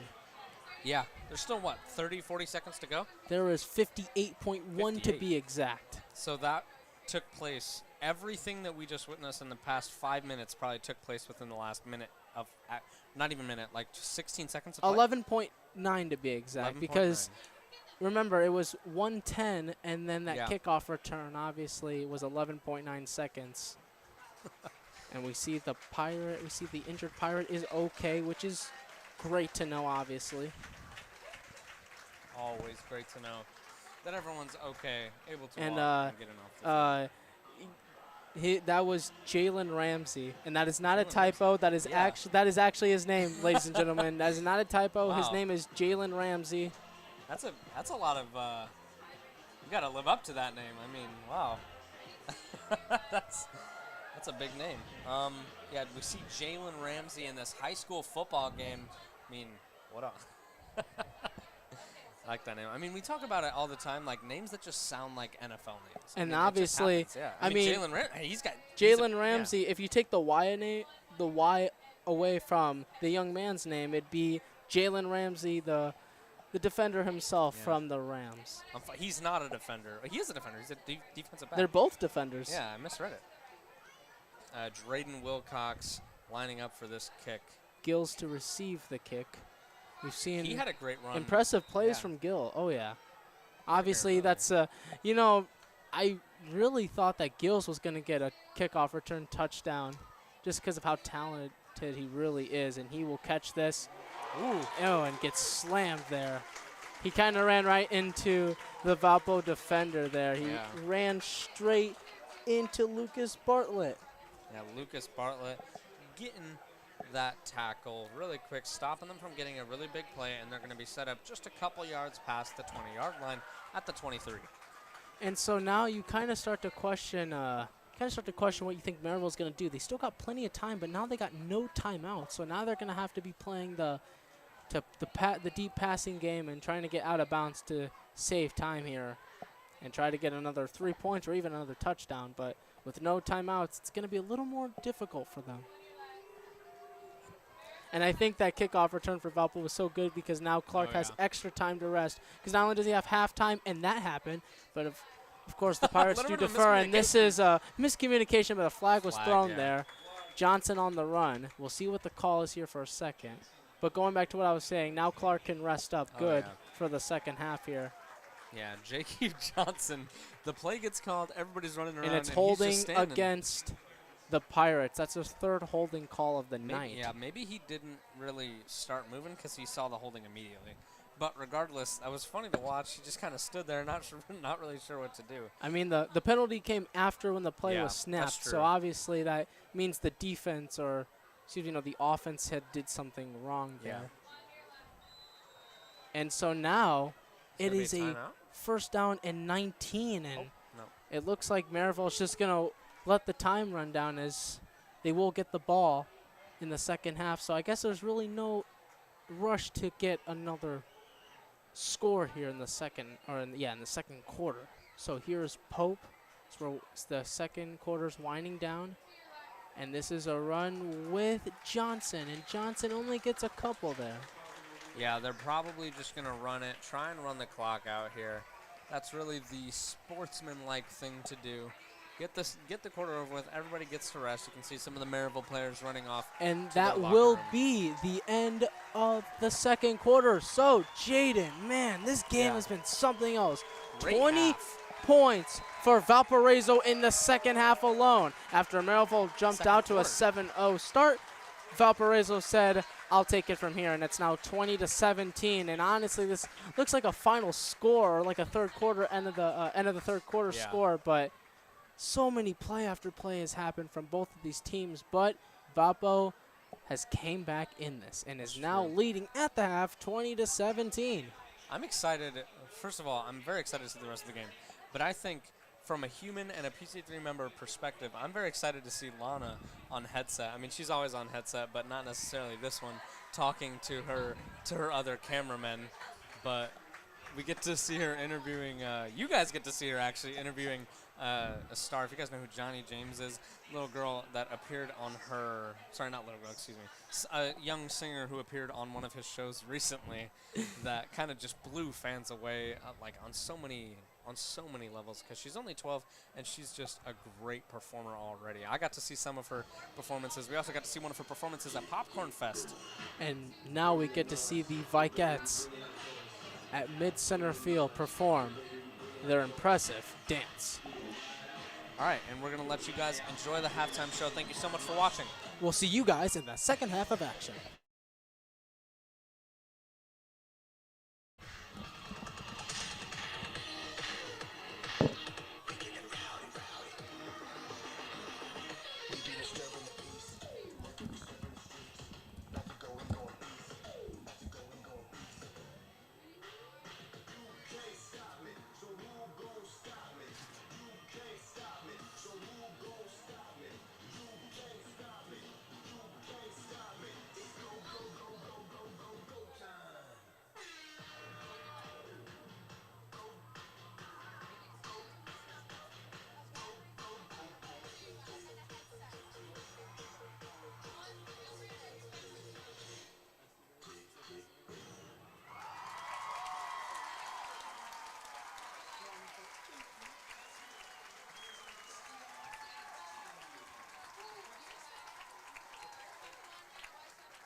Hello, guys. I'm Lana Cantu, and I'm here with up-and-coming 12-year-old singer, Miss Ashlyn. How are you tonight? Good.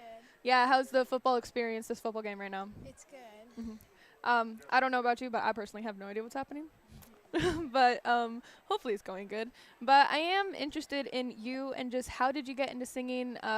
Just filming some of the concerts lately, it just feels like you've just started appearing. So how did you get into singing?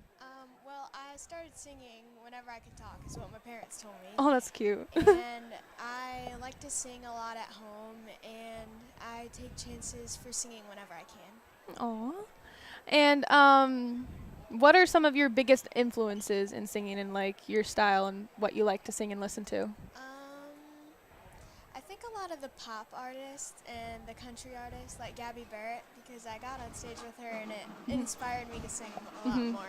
Yeah, I saw a clip of you singing. It was Pick Me Up, and that was one of my favorite songs by her. And yeah, so who would you say is your favorite artist or your favorite song? I think my favorite artist is Taylor Swift. If you listen to my radio show Off Script, I kind of had a hot take about Taylor Swift. And then I also heard that you have an AGT audition. Sorry, I heard that you have an AGT audition. So how do you feel about that? It's a virtual audition, correct? Yeah. I feel really excited because I've been wanting to go on there for a long time, and I've been listening to it ever since I was little. Well, I really hope I see you on there. If I do see you, I will vote for you for sure. And what do you want to do with music in the future? Are you thinking of it as like a career for you? Yeah, I've always wanted to sing for a career when I'm older, like selling out stadiums and things like that. I'm sure that you will. You have an amazing voice. So check her out in the future. And she'll be on Toys for Tots as well. That's coming up in December. And us, PC3, will also be there. So you can check her out at Toys for Tots. From The Entertainer. And just thank you so much for being on here with us and for being here. We appreciate it a lot. And have a wonderful day. Stay tuned for the next half of the game. Bye.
And welcome back to the second half of action about to commence here in Valparaiso.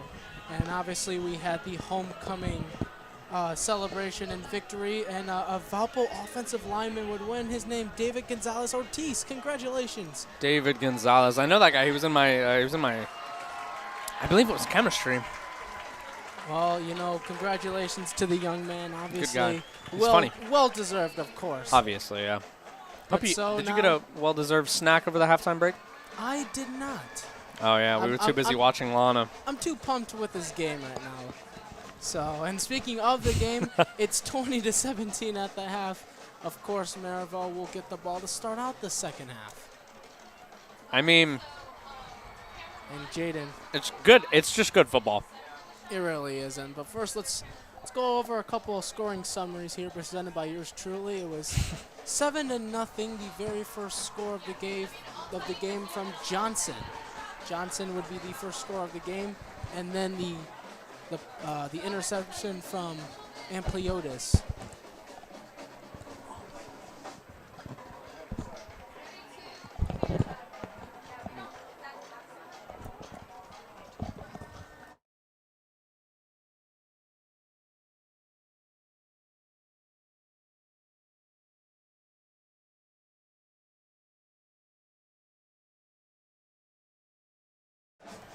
Anyways, going back to what I was saying, though, Berta would score the first touchdown for the Vikings, but then the extra point was blocked, making it 7-6. We had that crazy Peters bobbled pass to the end zone for the long receiving touchdown. And then Valparaiso, their scoring summary, they would end up scoring. They would go on a 14-3 run to end the half and to get the lead. But right now, it's all about playing defense and preventing Merrillville from getting a score. Here we go. Second half is underway here, and this is going to be completed to Gills, and Gills falls just short of the 18-yard line, and that's where he's going to be stopped at.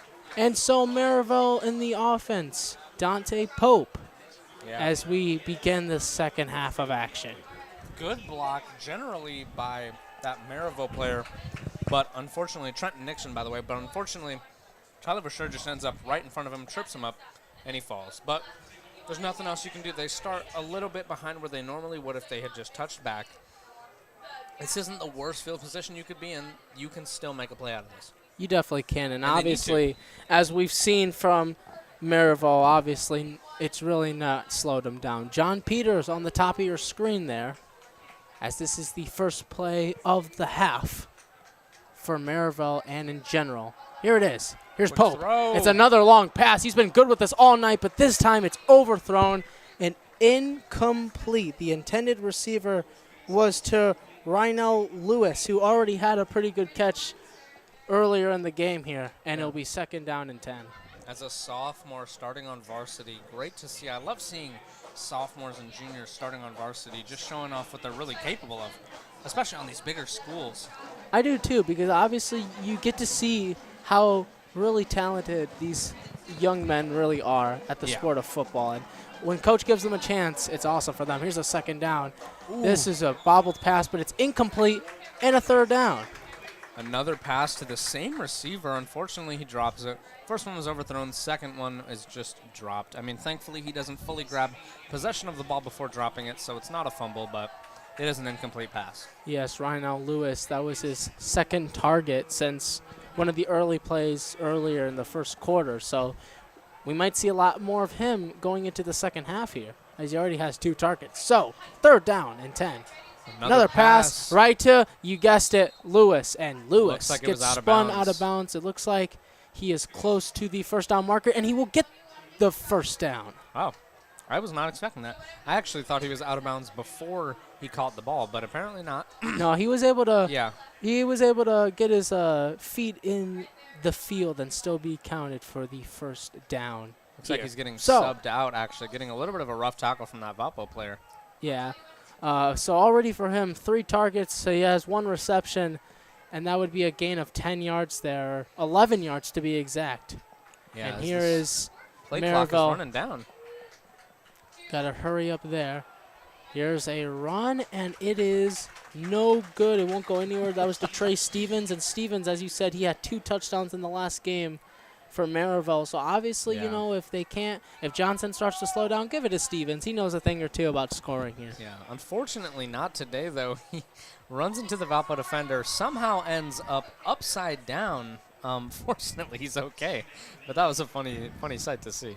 So a second down coming up, obviously, for Merrillville. They have been moving the ball good here so far in the second half. You know, the pass to Lewis would give them the first down. Here's a second down. QB rush. Here's the pass, and he got roughed up right there.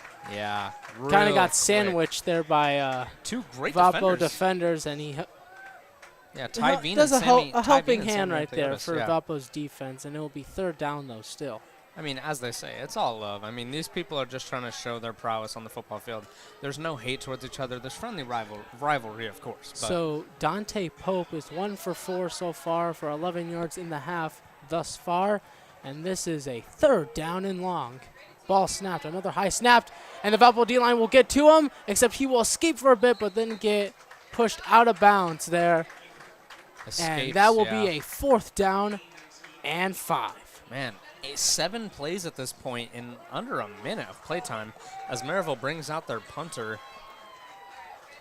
Just wow. I mean, you don't see that all the time. You I mean, really we saw don't. third and outs earlier in the game, but this is just. Yeah, I mean, you really don't, but when you see them, you really appreciate them because when it helps you in your favor, you love it. When it doesn't, you hate it. So it's just, almost blocked there.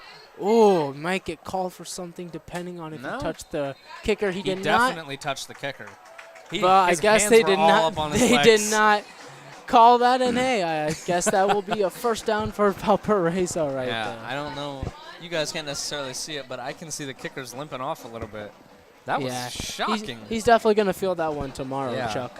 I mean, you're kicking that ball at full force, and almost a grown man comes at you. Kind of surprised that they didn't call anything. You know, with football becoming, more, got to be more careful nowadays. That's very true. Coach Marshall, I saw him on the sideline. He was pretty mad about that because he thought his player was going to get called for it. Luckily for Valpo, it seems like the officials weren't able to see that. But Valpo starts off with the ball here. And with a 3-point lead here, now the goal is to not only try to get another score, but to waste some time here perhaps and then try to get another score. Bradney's on the bottom of your screen. The first possession for Valpo in the half. Another high snap. Ooh. And Justin Clark, won't get much of anything as he will be tackled down behind the line of scrimmage, if not just at the line of scrimmage. I think it was just at the line of scrimmage. It doesn't look, actually, it looks like it gained about a yard. Doesn't seem like they're going to call that a TFL, but regardless, there's not much you can do when that defense collapses on you. Right, you really can. Obviously, Merrillville was ready for it. They know how Clark works. And obviously, we haven't really seen Clark do a crazy run quite yet. But we shall see how that ends up. Here's that pass. It's bobbled there. Still caught on the play there to Damari Gordon, the junior receiver. Damari Gordon, I believe that's the first time I've seen his name. No, it is the second time I've heard his name tonight. I believe he got a really important catch earlier on in the game. He had he had the jet sweep earlier. He did have the jet sweep, that's right. But regardless, I mean, really good ability to protect that ball, even after, like you said, bobbling or juggling it, however you want to phrase it. And now at a 3rd down and 4, and obviously if you're Valpo, you got to convert here to make sure you don't want to give Merrillville too much time, nor give them the ball back here. And here's the flag here. It was right before the play, and it looks like it is against. Yep, false start. Valparaiso 5-yard penalty, and that will be a 3rd down and 9, and not an ideal thing you want to do here late in the game. I mean, I think they were already going to go for a pass, but now they got to go for. Now they have to go for a pass, pretty much. I mean, you never know. Valpo might pull a crazy run out of nowhere, but. Or if not, I want to see more of those deep passes because Jaden, I can't. True. I love seeing the deep passes. I don't like to repeat myself. I don't. So when I say I want to see a deep pass, and obviously it works for Valpo. Time and time again, we've seen that in so many games here. So let's see if we see it here. Here's a 3rd down and 9. Scrambles. Here comes Clark.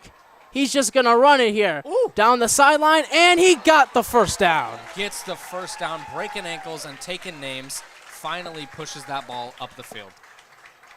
taking names indeed, because that, my good man, is a first down for Valparaiso and moves the chains. Great run there from Justin Clark. We got a score update from the Chesterton game that I'm about to announce to you beautiful people right now. The score is Chesterton 14, Lake Central 7 at the half. Obviously, that would be Chesterton's second win, or third win if they win here tonight.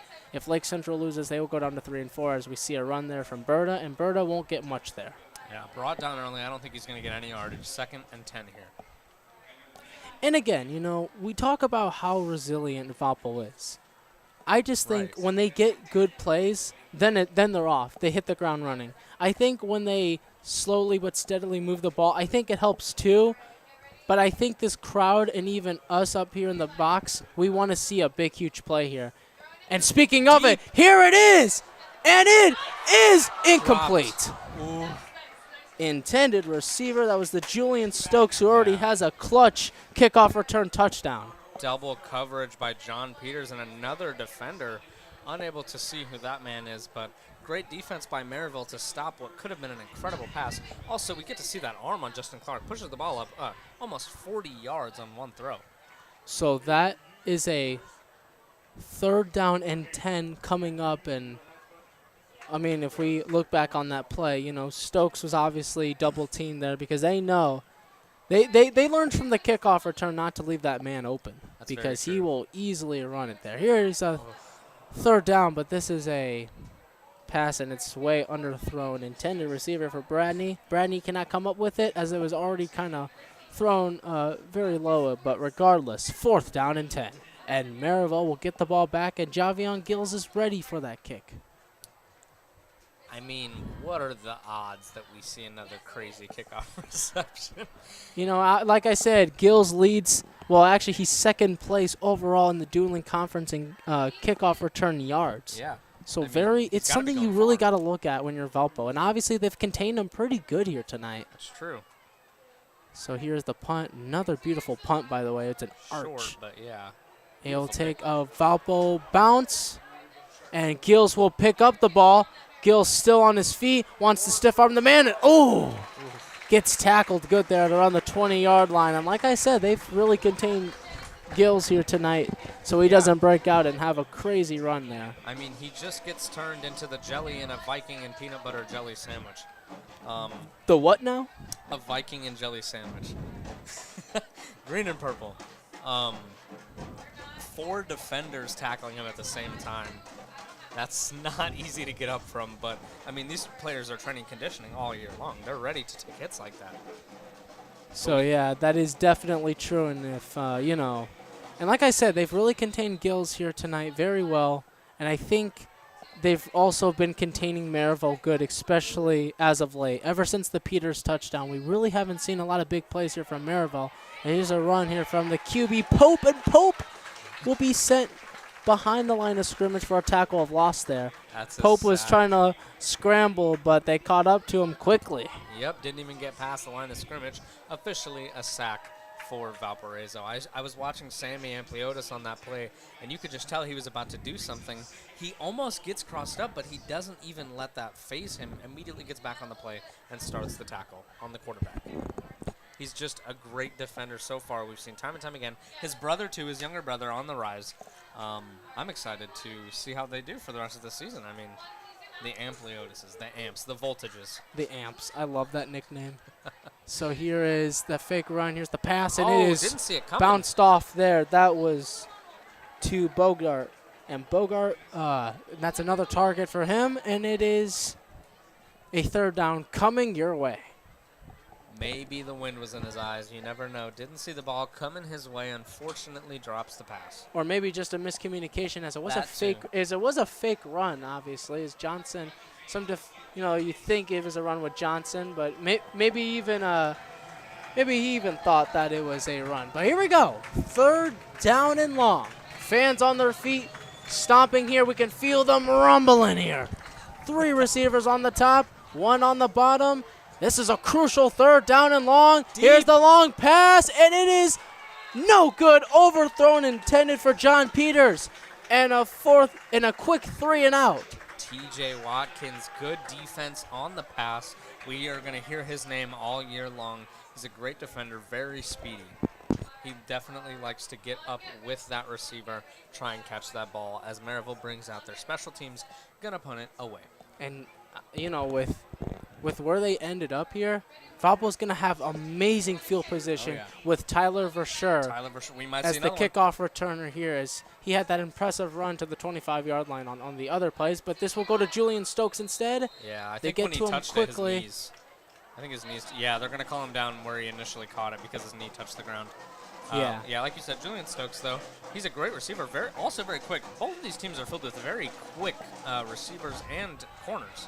I agree. I mean, and now they start right at mid-center field, so great field position to start things out here for Valparaiso. But if I'm Valpo and I'm looking at the time right now with 6:40 left, why not just waste the clock and try to just run it or just do a couple passes in With between? the lead, yeah, Because I mean, we're gonna see the them goal run it here anyways. is they're already up by 3. You got to waste time. Don't let Merrillville catch fire. Now, you know, Valpo has played amazing defense on them as of lately, especially. Here's a rush with Berta, and Berta down the sideline will only get about 6 there. Almost taking down his friend in the process, but he safely lands and is healthy. Gets him 7 yards. That's a good gain. I mean, they're at the 46 now on the opposing side. Yes, Berta with a gain of 6 there makes it 2nd and 4 coming up. And this is what I'm talking about here. You got to waste the clock. Don't let Merrillville get another chance, because I know you're playing great defense, but it ain't over till the fat lady sings, as they say. And here's another rush here from Berta, and Berta only gets a yard there. Third down. Yeah, just slow yardage right there, but 6 on the play before that. I hope to see a pass. They're 3 and 3. Oh, looks like they're not even going to count the yard. So no gainage on the play. And just like that, 3rd and short for Valparaiso. This feels like a crucial 3rd down, because even though you still got the lead, you want to get that first down. And that's another high snap. It's Clark, and Clark will get the first down. Yeah, he will get the first down, taking the defenders with him. There's a fake run to Berta, and you know if it's a fake run, you're going to see Clark run. You definitely are. It's And one of my favorite obviously, sights, we've talked about the 3-headed beast in Davis, Berta, and Clark. And They're Clark missing doing one. his part right there. They're missing the Ball head, the is Hydra. spotted right at the marker here. Oh, boy. And they're- Inches. And this is a huge call right here, because obviously if it's 4th down in inches, they're going to go The football for is it. past the stick right now. Well, we'll see here. This is the determining factor. They will see if the ball is a bit over the orange marker, and if it is, it will be a first down, my friend. And we'll see. And what's the call, ref? Let's see. He got it. First down. Yes, that will be a first down for Valparaiso. It was the nose of the ball, but hey, they don't care. As long as you have a little bit of that football, they will give you that first down. We don't see that all the time. We do see a lot of miscommunication, or sometimes, fans will call it a missed call, but it happens. Sometimes we just don't even know what's happening until the play starts. That's it. Like I said, football is very unpredictable. It really is, and in a game very crucial like this, with the standings on the line, everything, it's really important for these players. breaks. Oh, here comes Berta. Impressive rush there from Berta, gets a gain of 7. Quick tackle, little show of sportsmanship by the Merrillville defender, helping Berta get up. But going back to what I was saying, though, this game really matters with the standings, because as I said, Merrillville is the 2nd seed and Valpo's the 3rd seed. So if Valpo wins, they go up to the 2nd seed. If not, they will stay at the 3rd seed. And depending how like Lake Central and Michigan City do, that can also determine Valpo's stance as well here. But as we know, Lake Central is losing at the half to Chesterton. It's a rush up with Clark, and Clark will get the first down and then some, and he'll move the chains. Back-to-back first downs for Clark here. He really made me believe he was going to throw that as a quick short pass to Berta on the outskirts, but unfortunately for my eyes, I guess I got kind of tricked. It's a little tomfoolery. He ends up running it. He gets the first down, though. So down at the 29-yard line for Valparaiso, and This is the right thing that they're doing right now. As I said, wasting the clock is their goal and getting another score here. Yeah, So then taking their time. Merrillville will be playing the catch-up game now. Doesn't that kind of sound familiar? I said that earlier for Valparaiso, and now the tables have turned here. Here's Berta once again with a gain of 4 there, and it'll be second down and 6. So at the 25-yard line, they will start 5 yards away from the red zone.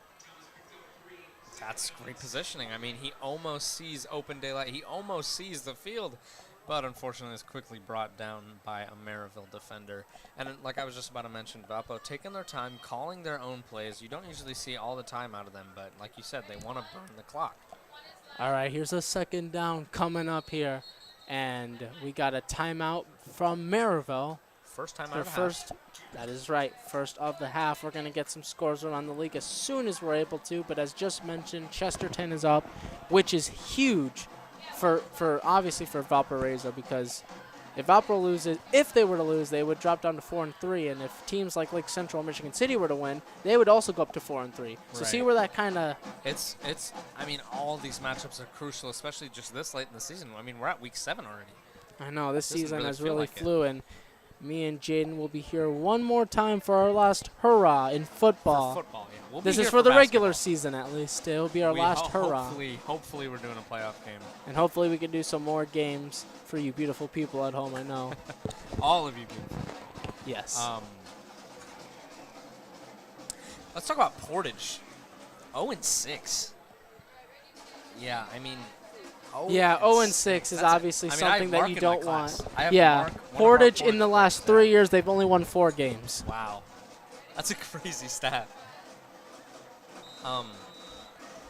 Yeah, I mean, I have Mark, one of our PC3 students. I have to hear about it all the time. Yeah. Good old Mark. So here is another high snap. He's going to pitch it off. Ooh, got hit down hard there for a second. But Berto does make some of it as he'll get closer to the first down marker, but not quite enough, and it'll be a third down and short for him. Justin Clark standing up. Looks like he's all right. Obviously, he's a little shaken up there, but he'll be all good. As Valpo, I believe Valpo timeout is called. Yes, it is the injury timeout from Oh. Merrillville. I did not see that. Yeah, I mean, wow, we've seen a lot of injuries tonight. That's really Yeah. terrible to see. Especially with Travis Davis out for the Vikings. I guess maybe it's just in the air, but I mean, we were talking about Crown Point earlier on this evening. Crown Point 6-0. They're definitely the team to beat this year. Do you think any team is going to be able to take that? I mean, listen, Crown Point went undefeated last season, so Until I mean, the playoffs. until the playoffs. So, I mean, think about. Okay, let me put this in perspective. Their next 2 games are Chesterton away, my gosh. who are 2-4 as of now, If Chesterton and Michigan wins City that at game, 3-3. I So. don't It's safe even know to what say I'll do. Crown Point could probably pull some more wins here and most likely go undefeated if everything stays right for them. Obviously, an impressive crew over there. Noah Ehrlich, he transferred from Hobart after playing his first 2 years there. Yeah. Crown Point is just an absolute dog of a team, hence their name, the Bulldogs. Michigan City's up against Portage. We will get a score for you as soon as we can. As soon as there is a score. So here is a third down, and he'll fall like a domino, unfortunately. And it looks like... Yeah, I think it was against Laporte, and he just oversold it. Yep. Yeah. So it is against Merrillville, And that gets and him the a first first down. Yeah. So now And in the red officially zone. in the red zone as after a little miscue from Merrillville's defense, now earns Valparaiso a trip to the red zone here and trying to get another score here. Valpo player just falls backwards like a domino, like you said. Exactly, and here's a rush here from Clark. Clark will not fool any Merrillville defender, No. I thought he was unfortunately, gonna- for yeah. Valparaiso. And it'll be a second down for a tackle of loss there. Yeah, it looks like they're going to lose about half a yard, maybe a full yard, as they're going to start from the 19 or the 18-yard line now. Justin Clark, I thought he was going to pass the ball away on a lateral pass, but unfortunately for Valpo, they're brought down early as the ball stays with Justin Clark, and a little bit of a mishap happens as they line up to send this ball away. Yes, and this is a 2nd down and 11 coming up. That was a loss of 1 there. And so the ball is snapped. Here's Clark. He's looking. He's got great protection here. Here's the pass, and it is just overthrown there. Yeah. Throw was expected to hit Damari Gordon, whom we've heard a couple times of tonight. Another target for the young man right there, but it will be 3rd down and 11 coming your way. And now you kind of start to get the feeling here, if Valpo doesn't get the 1st down here, do you go for it or do you go for the 3 points? I'd go for the 3 points. They're going to go for the 3 points. Make this a 6-point game. If they don't convert here. That's true. However, they still got a whole nother down, and as we've seen, anything can happen. Magic can happen in 10 seconds, apparently. Looking like this will be a pass, and it will be. Damari Here's Gordon Clark. wide open. Here's the pass, and it is caught right to Stokes. And Stokes does a little spin move. Breaks the tackle, spin move out of another one. I think that gets him the 1st down. And it does give him the 1st down. No, if I not, think he is it's short. just 1 yard short. Yeah, they're going to go and for it. he will be 1 yard short there. So obviously you got to go for it here, and they will. You'll use a Jalen Hurts play with Clark, and they will get it here. And that will be a 1st down and goal for Valparaiso. Is it? Yeah, injury. And we got an injury real quick. Nope, everyone No is injury. No injury. A-okay. Looks like everything's okay. And Play kind of stopped there for a second. But regardless, here comes a 1st down and goal. Everybody kind of took a. Everybody paused there. That was a little confusing. Just a little confusion between the officials. It was all good though. Looks like they're going to go for the same play. Very tight formation. Is a run. It's Berta. Berta. And Berta will get to the end zone for a Valparaiso touchdown. His 2nd of the game. Wow, 2nd of the game. We talked about needing him to step up, and that's exactly what's given them the opportunity to possibly win this game. He stepped it up in the absence of Travis Davis, getting them 2 touchdowns. We're going to go to replay on that one, get a big shout-out to Thomas Berta, who's played amazing tonight. And yes, that's his 2nd rushing touchdown of the night here. And when we get that replay, we get to show, honestly, how open he was as soon as he got to that end zone. The whole right side of the field with how many players were over there initially.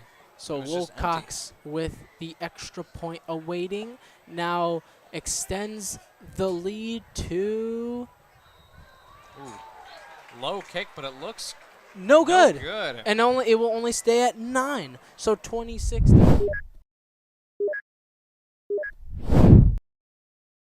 And so we look at that play once again. It's right to Berta, and Berta finds the holes, and look at him. Just he's gone. Walk it right in, young man. Why don't you? Yeah, tripping over other almost grown men, young men, if you will. Yeah, Merrillville defenders had no answers for that one, and replay presented by PC3 Sports. And so now it's 26-17. I wouldn't actually. And now if you're a Merrillville, what do you kind of do here? You're now down by 9 all of a sudden. You're up by 8, but now everything is just kind of flipped for Merrillville here, and they've kind of just completely different game. Yeah, the gas was on their foot was on the pedal, and now they look kind of gassed out here because they've only scored 3 points ever since Valpo has really went off. Yeah, I mean, that's just not what you need to be doing against such an imposing force against them on their homecoming night. I mean, they're going to play like they've never played football before. Like, they're going to play and put their entire soul into it. So now there's a need for Merrillville to score a touchdown here. No longer field goals, but just, now there's a need to absolutely score here.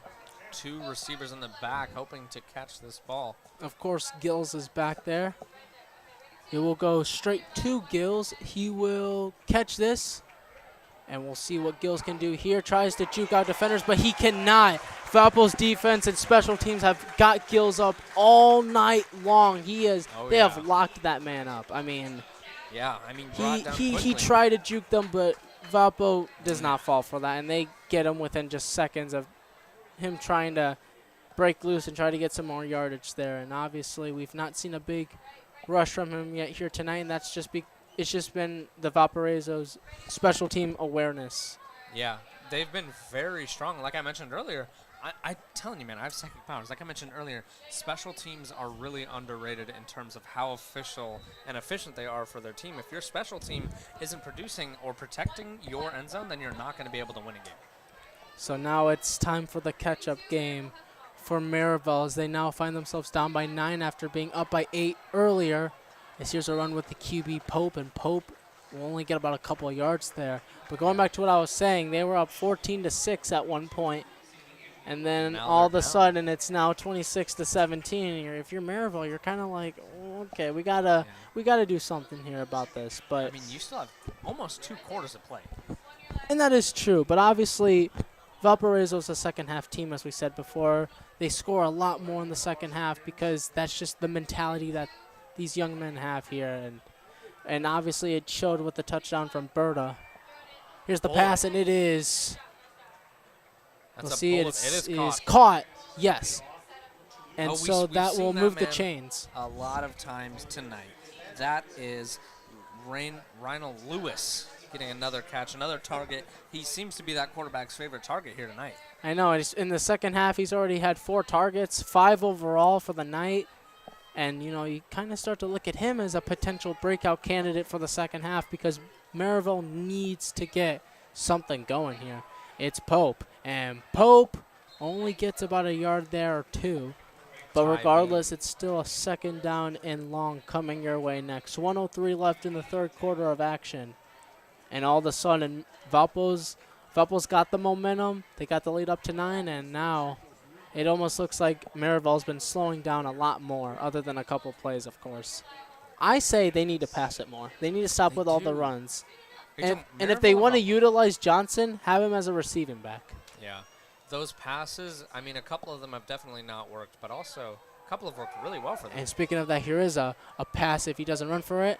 Ooh. And he'll get right at the line of scrimmage, except it's a sack there. 3 yards back. For a loss of a couple yards there, and it will be third down and long. He's only going to lose 1 yard there, apparently. I thought he was brought down a little further back, but Sammy Ampliotis, Tyveen, we saw making a very important tackle, pushing the quarterback out of bounds on that rush couple plays. Fans are ecstatic here.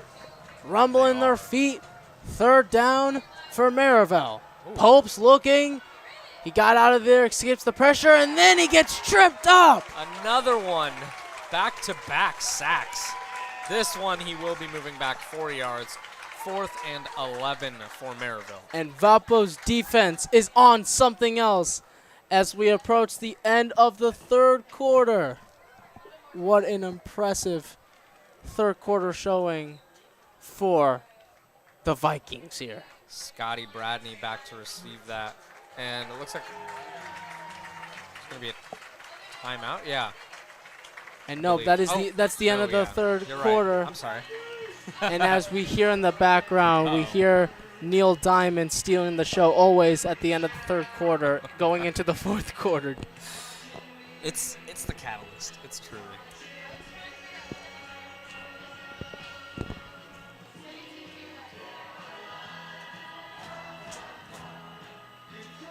Yet again, we hear this beautiful song, Sweet Caroline. The backbone, some would say the backbone of the entire school. I mean, Valpo coming to take possession. They're going to get the ball. Well, first of all, the field's going to be flipped, so Valpo is not going to be on your left side of your screen. Merrillville on the right. That is right, Jaden. And so we start out the fourth quarter on a fourth down and 11 for Merrillville, and now it's just kind of start to wonder what Merrillville has planned for them because they got to get something going in this fourth quarter here. Yeah, they really do. They need a catalyst here to come back 26-17, like you said. They're down 9. They're down a touchdown and a 3-point conversion if they're not a 3-point conversion, but you know what I mean. Yes. So here's the punt. Tyveen back to catch. That's Tyler Verschure. Tyler Verschure. And Verschure, muffed punt there. Luckily, he gets right on it before the Pirates get to him. I'm confused. And so now it is a first down at around the 24, maybe the 23-yard line. they didn't have 2 receivers out to catch the ball right there, and it cost them about 10 or 15 yards there, whereas Tyler Verschure could have caught the ball way higher, but unfortunately he's having to run across the whole field to try and get it. As Valpo lines up to try and take this ball And back they into the will Merrillville. start out the fourth quarter with the ball, and this is exactly what I'm talking about here. On the 22-yard line. Now up by 9, and now really the goal is just to waste the time and try to escape here with a Week 7 victory, and a much needed one at that, as here's a run and gets only about 2 there, or if not 3, but still regardless. That's a 5. Really a 4-yard gain, just running the ball well tonight, Berta has. yeah, Berta doing he's an a impressive. powerhouse. He's been doing really good filling in for Travis Davis, you know, because if Berta's doing these types of runs, imagine if Davis. Imagine what Davis would be doing, Yeah, if not, Davis would definitely be going off right now. Here's another rush. Another quick short rush by Berta. And Kind all of trucks the defender. now they're just playing the time game, and that's the right thing to do here. So you don't want to chance it. You don't want to get too fancy. I think Marshall is easily one of the most humble coaches out there, and That's I think true. he definitely wants to get a win and just get just out of boost the here with a record. victory before they have to go on the road against Portage, and then finishing up their season against Lake Central. Here once again, and you'll be able to catch it here with me and Jaden. On PC3 Media. But for right now, this is a 3rd down and 6 coming your way. This is a pass this time. Here comes Clark. Clark's looking. Oh, he's Deep. going to launch this one here. This is incomplete there. It almost looked like the defender grabbed onto his jersey, but there's no call there. Oh, that was the Should have football. I been thought a- I saw a flag. Should have been a defensive pass interference, honestly. He was grabbing onto his jersey. Yeah, doesn't seem like that will be the call. But though, as no the refs. call. Yeah, no refs. And so a 4th down. That's a And big here call comes the to special not- team. It really is, because now what makes that call so crazy is obviously not only is Gil's about to get this ball to try to get his good kickoff return, but on top of that, now they're going to have great field position. Right, they're going to have incredible field position. They're going to start at probably like the 50, I'd have to guess. Which, that's just such a big call. So a Yeah, flag was, whistle or a immediately. whistle was called right before the whistle was called Curious. there. On Valpo, it's a penalty on Valpo. And it did delay of game there. Ah, And so now it's just kind of like, now you're just giving them more of a reason yeah, to that's having a more better chance of getting better field position here, obviously, for Merrillville, which for them catches a break for them, but for Valpo, now it's back to playing defense. yeah, they're going to have to really step it up on that defensive end. Maybe even get an interception if possible. If possible, that's something that would definitely ice the game for Valpo for sure on homecoming night.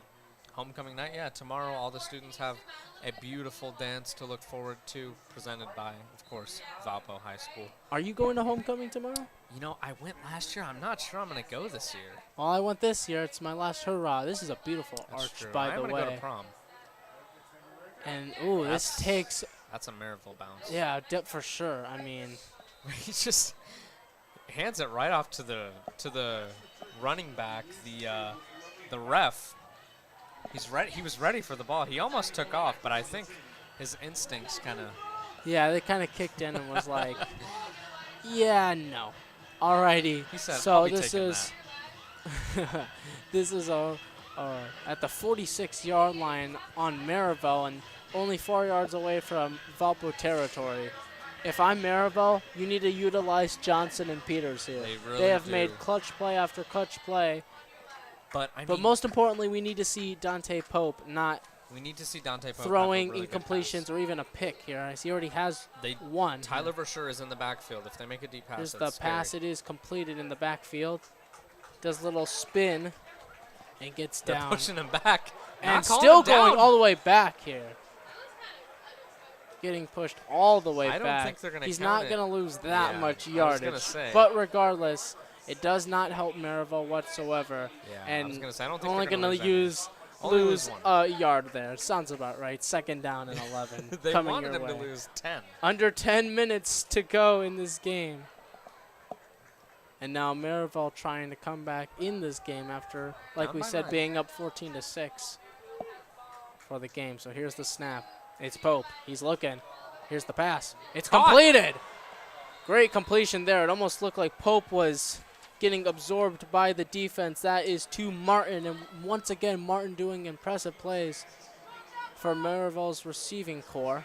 Yeah, he's been one of the best players on the field tonight, regardless of how Dante Pope has been playing, which unfortunately is not to the best of his ability. And obviously, you know, great awareness from Martin. You know, the Valpo secondary was kind of snoozing there for a second. Ooh, Here's a cuts runner right from through the Johnson, and Johnson. Oh, if that defender was not there, he would have been gone. He went straight up the middle there. Oh, yeah. Just no defenders are able to stop him as he blazes past that entire first, secondary, and almost the tertiary round of defenders. But he does get them the first down regardless, putting them in a really good spot at the 23-yard line. How about, yes, is to the 23-yard line. And so here is Merrillville. They've had 2 really good plays so far, a run with Johnson and using Martin there.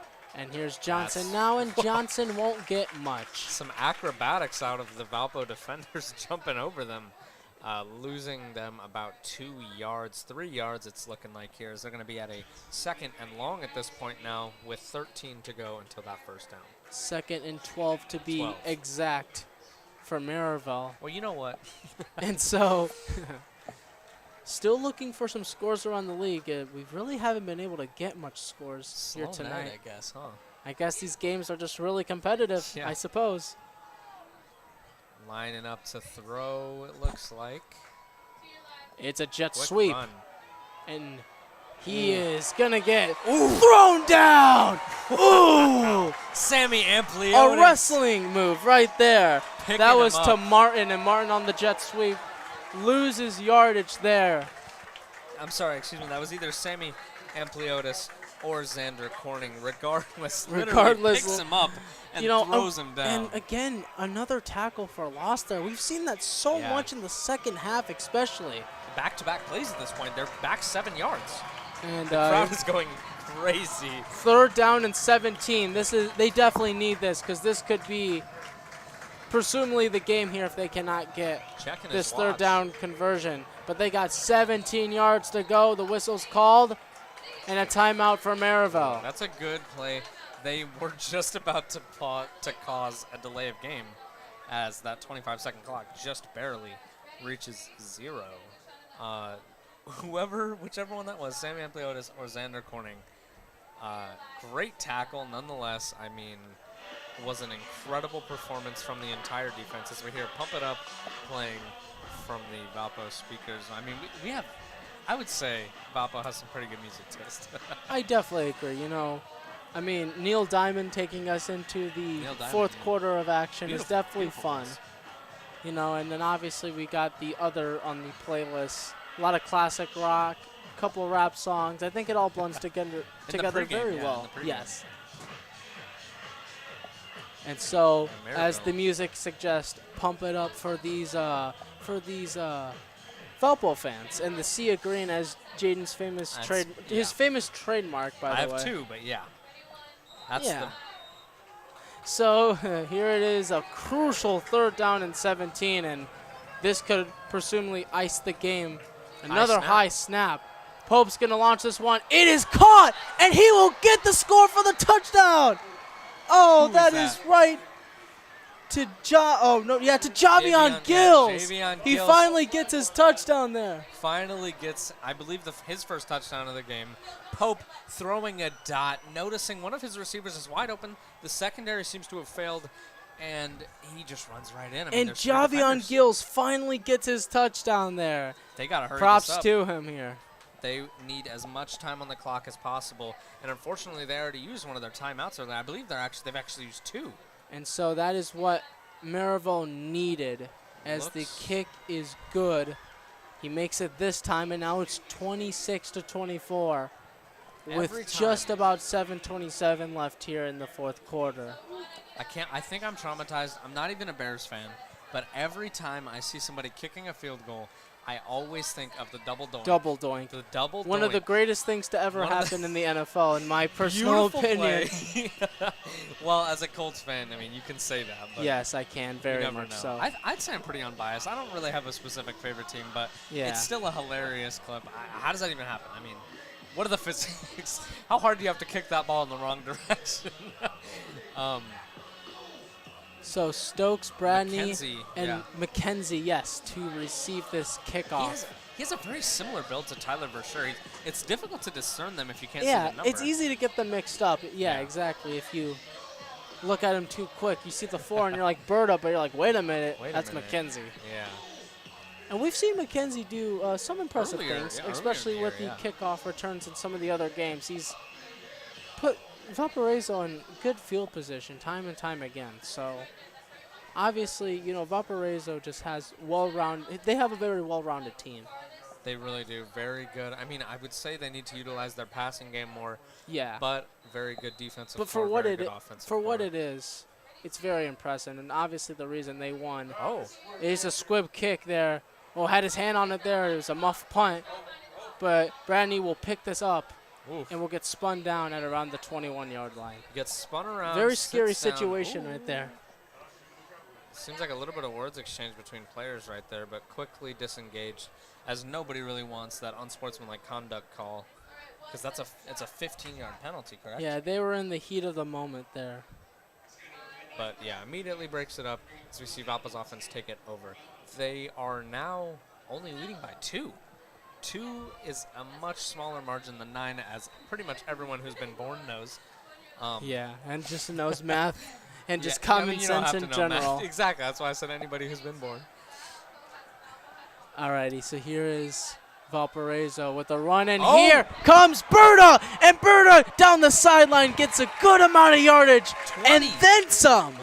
Almost 20 yards. Berta turning the burners on. Wow, great play. They don't even have to burn time. They're burning the field up. Yeah, turning into Thomas Bernas. Ah. I mean, some could say that. You would say that. And that man is on a mission here tonight, doing very impressive things. So, well over 100 yards. Berta, yeah, I mean, For he had Berta. 25 yards last game, just coming in as a substitution for Travis Davis. That is true. And here he is once again and gets about 3 on the play. Quick 3-4 So now yards. he has, now, That'd be 123. yep, 123 to be exact. Nope, 122. Yeah, 122. Only again a Regardless, 3, those are but Travis still, Davis numbers as a Oh, backup, yeah. as a RB2. for sure. Always I mean, impressive. very impressive play from Thomas Berta tonight. Just Bradley. proving that he deserves a spot on this Vikings team. Oh, yeah. Bradley He has wants the 2 ball. touchdowns as well. And speaking of the man, here comes Berta. Berta right up the middle of all the defenders. Another 20-yard gain. Exactly this time, moving them up to the 35-yard line. All I'm going to say is if there was fantasy in high school, this is the guy you got to want pick up Berta here. as your- You probably won this week then. Oh, yeah. You, unfortunately, on the other hand. You do. Yeah, You're on a we do losing not streak. talk about that, unfortunately. I will. I think we do. You're I will. coming off, no, I no, no. will come We back need to talk about somehow. this. You're coming off of a championship. We're getting a replay on that amazing play earlier by Berta. I believe you're talking to a champ, That so catch. until then, I don't want to hear You're a nothing. previous champ. You know what? Still the champ. Thank you very much. Here's a run from Berta, and Berta is swallowed around the line of scrimmage. Seems like you got the wind knocked out of him, but we're going to go to that instant replay just right now. I mean, look at that. Just pitches it right to Berta. Berta just, and that's the thing, he just runs straight up the middle. He doesn't even No like fear. have to. It almost just reminds me of just like a Walter Payton. He just runs straight through the middle. He does not care if he gets hit hard or not. No. He doesn't play on the side. He goes straight up the middle. He's like, you want some, get some. Yeah. And he might so not have a very long career, but he's going to have a really good couple years. So that time he lost 1 yard. I believe he kind of got the wind knocked out of him. He's going to get subbed out for a further backup running back. It's all good. Give the guy a little bit of, a little bit of a breath. He's obviously Charles earned Kopp. it here. Charles Kopp. I believe the Charles brother Kopp. of the ex-kicker Cobb. I believe he graduated. A junior running back. I believe this is my first time seeing him play. You always love to see the backup running backs play. And who knows, maybe we'll get another Burtis Cobb can really situation. do something here for us. But instead, it's Justin Clark, and Justin Clark will only Behind the line get of scrimmage. Yeah, he won't get much there, and it will be a second down coming your way here, or a third down coming your way. Coming back out of the game. One play, Berta back in. Oh wow, that is awesome. See, that's all you really need is just a breath there for a second, and now look at him. He's back right out on the field, doing great stuff for Valparaiso here tonight with his 2 touchdowns. And I think it's a little too early to say this, but he's a great candidate for player of the game here thus far. I would say so. I mean, over 140 yards at this point. So the play is whistled Media dead. flag, yeah. And there's your flag. And so it's false start against Valparaiso. It's going to be a false First start. penalty in a little bit Yeah, for it's been a Valparaiso. false start for Valparaiso. It's definitely been a while since I've seen that green getting pushed back. How much time we got left here in the fourth quarter? We have 4:52, a little under 4:52, man, 5 that minutes clock. left here, and this is obviously very pivotal for Valparaiso because now you're only up by 2. This is a very crucial third down. You don't want to give, Merrillville any sort of time or a chance here because they scored here, and here comes Clark. He's gonna get sacked, lost the football, but does jump back right on it though. But a great momentum play from the Merrillville defense. James Veal getting behind the line of scrimmage and bringing down Justin Clark. I believe I heard James Veal's name earlier tonight. Just playing great on defense as Valpo is going to bring out their special teams. They're gonna kick Yes, this ball away. and Drayden Wilcox. we'll get to see Javion Gills, and after scoring his first receiving touchdown, we now get to see how Merrillville does in the final 4 minutes here. And now you kind of start to wonder, this is a very crazy situation here for both teams. Because even though Merrillville won't have the greatest field position, they still have plenty of time and a timeout left. 4:01 and a timeout. It's still plenty of time for anything to happen. Because as we obviously saw, they can score when it matters on that pass to Javion Gills. Obviously, Dante Pope, he has 2 touchdowns and only 1 interception of the night here. So he's been efficient for the most part. He has 2 interceptions. Does he? I think he only has 1. That was from You're right. I was thinking of way early in the overall second stats. Yeah, I was quarter. thinking he had two interceptions earlier this season. They're going to start at it looks like the 26-yard line, 27-yard line. I think he's tied up. And for so this is interceptions and touchdowns. first down and 10 at around the 28 here. You see how this game has really turned out here. Here's Pope. And Pope scrambling. Pope's going to look. And Pope overthrows it right out of bounds, and it's second down. So Pope was, he's getting chased by those Valpo defenders and only had a little bit of time. And unfortunately for Merrillville, couldn't get a playoff there, and so now second down and 10. And for Valpo, now it's time to play clutch defense. No more wasting time. This is below 4 minutes now, 3:54 to be exact, and here comes Merrillville all of a sudden after Valpo just had a 9-point lead, and after a quick series out, it all matters. Here's Pope. Oh, he's going to launch this one deep, and just right there to his intended receiver, but he did not get to there in time, and it's a third down coming up. Intended receiver for Peters. Just a yard short. Beautiful throw. Beautiful spiral. Player talking to the ref, tossing the ball back. As they're going to bring out a lot of substitutions. I actually thought it was the special teams, but they're going to keep it. And this is a very important third down, everyone. Fans on their feet rumbling. And here is a crucial third down and 10 that can really determine a lot of things. Here we go. And there's your false start right there. And that just kind of knocked out the momentum for Merrillville. For Valpo fans, they called a break. They're like, oh, false start. They instantly knew. I heard the fans before I saw the flag. That is true. And So now a third down and long all of a sudden. It was just a third down and 10. But like I was saying, here it is. Gills lined up as well. Peters, all of them on the top of your screen. This is a third down and 15 now. And here we go. Here's Pope. Here's the pass. And it's overthrown. I think As we see, Gills got slammed down there. He wanted to confront the Viking that did that to him. Yeah, it was an accident, fortunately, but Yeah. But this is now a 4th and 15, and now yeah, it's they're gonna punt it away. now over to Tyler Verschure. But there's little time here left. You got 3:43, and Merrillville only has a timeout, and I think Merrillville wasting those timeouts just kind of messed them up a little bit, because now you're giving them great field position. You're giving them a chance to ice the game and seal it here. Here's the fair catch from Stokes. On the play. And Stokes will, there's no flag. I think it's just the mouthpiece of a ref or a player there. Oh, okay. I know, those can be very Yeah. confusing very It looks quickly. a little yellow. Anyways, I want to go back to that play we saw by Merrillville a little bit when they were in pretty much their own red zone, and they tried to throw it away. In between those two plays, I heard one of the I heard a fan say, "How was your 3-week break?" Yeah, A Merrillville. 3-week break. Because, I mean, they were not facing the best of competition the last 3 weeks, I guess, but They weren't. I mean, they were up against teams like Portage. Portage You know, and, still looking for their Laporte. first win. Laporte, yeah.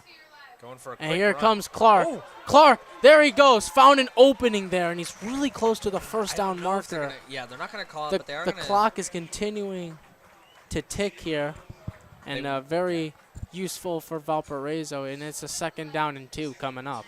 I was going to say 8-yard gain. And honestly, just like another first down would just kind of ice the game, really, because now it's all about wasting that time and escaping here with a victory. And as they're wasting the time here, they hope to get this playoff under 3 minutes left, get the first down, and then there's your game right there. Oh, yeah. Unless Merrillville can think of something here to stop them defensively. Here's a snap. It's Clark. Clark looking for the opening, and he gets tripped up. He gets held right there, and it's third down and 1. And now all of a sudden it's 3rd down and 1 here, and the clock is still going down, but this game has been easily the game of the year for us thus far, because the 2 other games, it was a blowout from Penn, and then, well, we got blown out, and then Valparaiso would win against Michigan City in that 31-7 victory over Michigan City in week 4. Yeah, week 4, I believe. That would end up being their first home game, but or their first home win of the season. win, but yeah. now Valpo fans are just hoping they get that first down. And here's a timeout from Valpo. Valpo timeout. And ooh, Jaden, wanna this is reset very that. interesting. I Let's wanna see reset that game let's see clock, I what think. Coach Marshall does here. Coach Marshall, great guy. Again, I got to talk to him. I know I only mentioned it earlier in the game, and you guys, I'm assuming, hopefully saw the coach's corner that I was lucky enough to participate in. I've gotten recognized in the school a couple times just because of it. Again, the recognition from being here on PC3 Media. I'm curious. I'm going to bother Lana so much tonight, ask her about how the interview was. I mean, I'm going to watch it back, of course, but Lana's right here, just a couple feet away from me, directing the shots, giving you guys these beautiful camera angles. I totally, I totally agree with you when I say that Lana's very, very talented at what she does as well. She's mini Emmy, as some would say. She As is, everyone would and say, actually. I'm gonna make a this is my hot take. All right.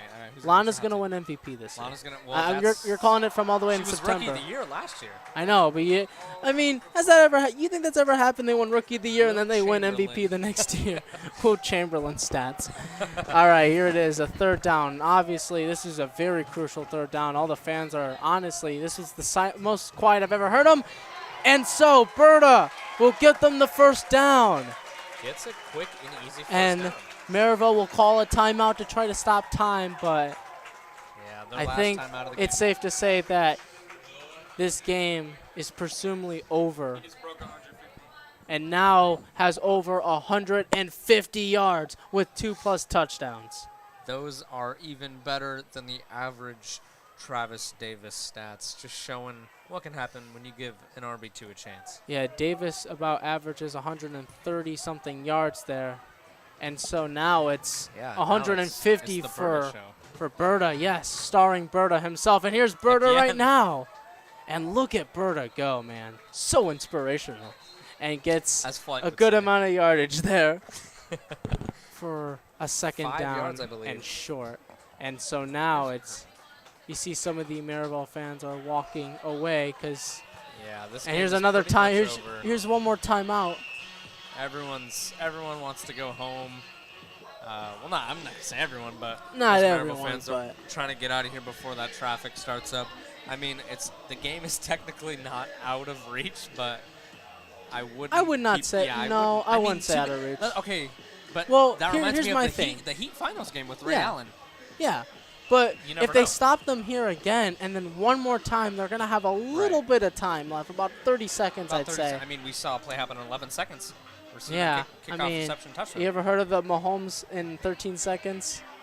I mean, Have you ever they heard of scored T-Mac- in a field T-Mac goal. in 35 seconds? You ever heard Reggie Miller in 8 points in 9 seconds? Not as good. I don't know about that. 9 seconds, though? Yeah, well, 35 seconds. I mean, he had two 4-point per conversions. But technically, though, No technically. if you want to be technical, Reggie Miller scored a point every minute, or every second, that meant. Yeah. Every second, just about. But all jokes aside, though, if they get this first down, it is over. And we'll see what they do. It's a rush here from Clark, and ooh, Clark. I actually, wow, I was watching Berta. I thought Berta had the ball. Yeah, I thought Berta. Yeah, this Everyone was, thought Berta had the yeah, ball. this was a apparently. fake there, and as Great fake. Wow. Clark Everyone gets except for up. Merrillville. And so the time is continuing to tick down. They now no longer have any timeouts, and now it's safe to say that Merrillville now is running out of ideas to try to get back here in this game. But with the clock ticking down officially underneath a minute, Yeah, it's also pretty safe to say that Merrillville and Valpo will now be tied at 5-2. yes. And we'll see here. We have a very interesting play call. This is a They're gonna take another timeout from Valpo. Valparaiso. That's their second of the second half. And now with 41.5 left.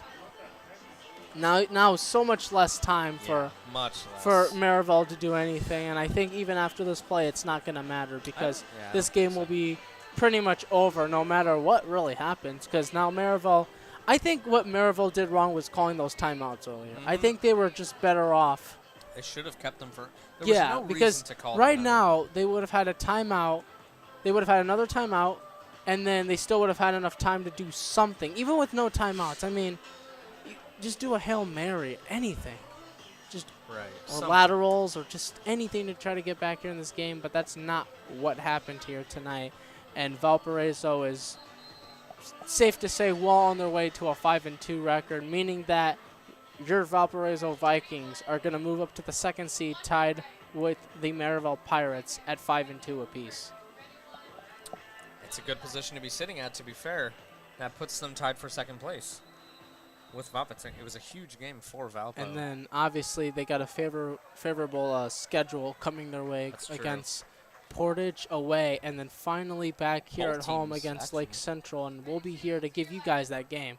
Here's a rush from Clark, and Clark's just going to slide. The right call there. I thought he slipped. And look, yeah, he probably did slip, but this game is over.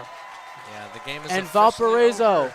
is 5-2 of the season and move up in the standings. At 5-2, Merrillville will fall to 5-2 as well. Yeah. And so Valparaiso gets a hard-fought win It after was- so much adversity in this game, being down by 8, coming back, and then Merrillville scoring with Gills on the receiving touchdown.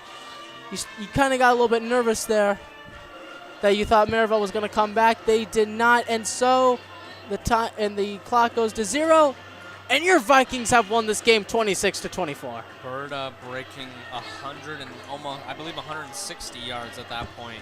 Just a crazy game from him. Justin Clark getting a couple really big throws. We saw our first kickoff reception in Kickoff touchdown.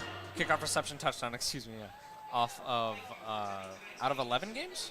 Yes, 11 games? we Yeah. finally get to see it here, and it was from Julian Stokes, but now, Jaden, it's time for our player of the game, and I Yeah. think it's obvious who it is. I Thomas mean, Berta. we rave about him all game. Yeah, Thomas Berta, impressive, over 150-plus rushing yards, and honestly, he had receiving yards as well. He did, and he got that big play. About receiving. over 15 receiving yards for Berta, so, and then 2 rushing touchdowns for the man And himself. neither of And them- congratulations, you are the PC3 player of the game. The PC3 Media Player of the Game might not be the best title to hold, but I'd say it's pretty good. Yeah, Again, 2 rushing I touchdowns. mean, neither and of them are especially in a situation where Davis went down with the injury against Crown Point, I think that's what kind of like everybody kind of held their breath because, you know, we obviously, like, because last season, it all kind of seems like deja vu because Davis went down with an Right. injury and then Berta took over. Berta did great last year, He did. and now look at him once again, 2 touchdowns, over 150 yards rushing, and that's just rushing alone. So, I mean, what an impressive play from that, or just impressive overall game from the man himself, and obviously giving him the title of RB1 when Davis is Right. Which I'm when he's assuming, injured. I think we can all assume Davis will be back next week. Yeah. But regardless, when Davis is gone next year and Berta's still here, he's definitely, like, there's no question about it. He will be the RB1, like, undoubtedly. and he will be the star of the team without a doubt here. And Valparaiso fought through so much adversity in this game, and this was a hard-fought win, and congratulations to the Vikings here as now they move up to 5-2, as just said. And obviously a really good job by Merrillville. First off, kudos to Merrillville. You know, they've got a lot of very talented They do. players for sure. lot of Javion good players, Gills. yeah. I actually went to school with Gills. He did a couple for of years ago. Yeah. So obviously, congrats to him. Obviously, he had a great game as well. I thought GQ Johnson did great, but then he just kind of disappeared in Yeah, the second in the half. He second did good half, in the yeah. first half, and then he just kind of, we didn't hear much of him afterwards. We saw a lot of John Peters tonight. He had that crazy bobbled pass for that, or that catch for that touchdown for Peters. Martin had impressive play after play as well. However, though, tonight, it's Valparaiso that will get the win, 26-24. I mean, that's a scary score, too. We saw a lot of weird scores. 17. I mean, you really don't see that number very often in football. Not really. Well, in some I cases also you saw do. more. I'm completely blanking. This is the worst part of my knowledge about football. Field goals. There we go. We saw Yep. more field goals than we usually do. I believe we saw 3 field goal attempts and only 2 successful ones on either side. Yeah, we saw 2 earlier in the game. We saw 2 blocked kicks from Yeah, 2 Merrillville, blocked, and then yeah. obviously it set the stage early on for Merrillville because Merrillville, remember, had that 14-6 lead, and it almost looked like they were going to cruise out of here with, you know, going into the half, they're going to cruise and just really get a win, and just like really go into the second half and just because they also had the ball, like momentum was on their side, but then here comes the Valparaiso Vikings after that play with Justin Clark running into the end zone. Obviously, he's got to get his touchdown run in Yeah. there as well. It was 14-12, and then here comes Merrillville with the 3 extra points, the field goal making it 17-12, and then finally the 2-point conversion and a touchdown from Valparaiso that made it 20-17 at the halftime. But then after that, we really didn't see a lot from Merrillville afterwards, other than the touchdown from Gills towards the end of the fourth quarter. Yeah.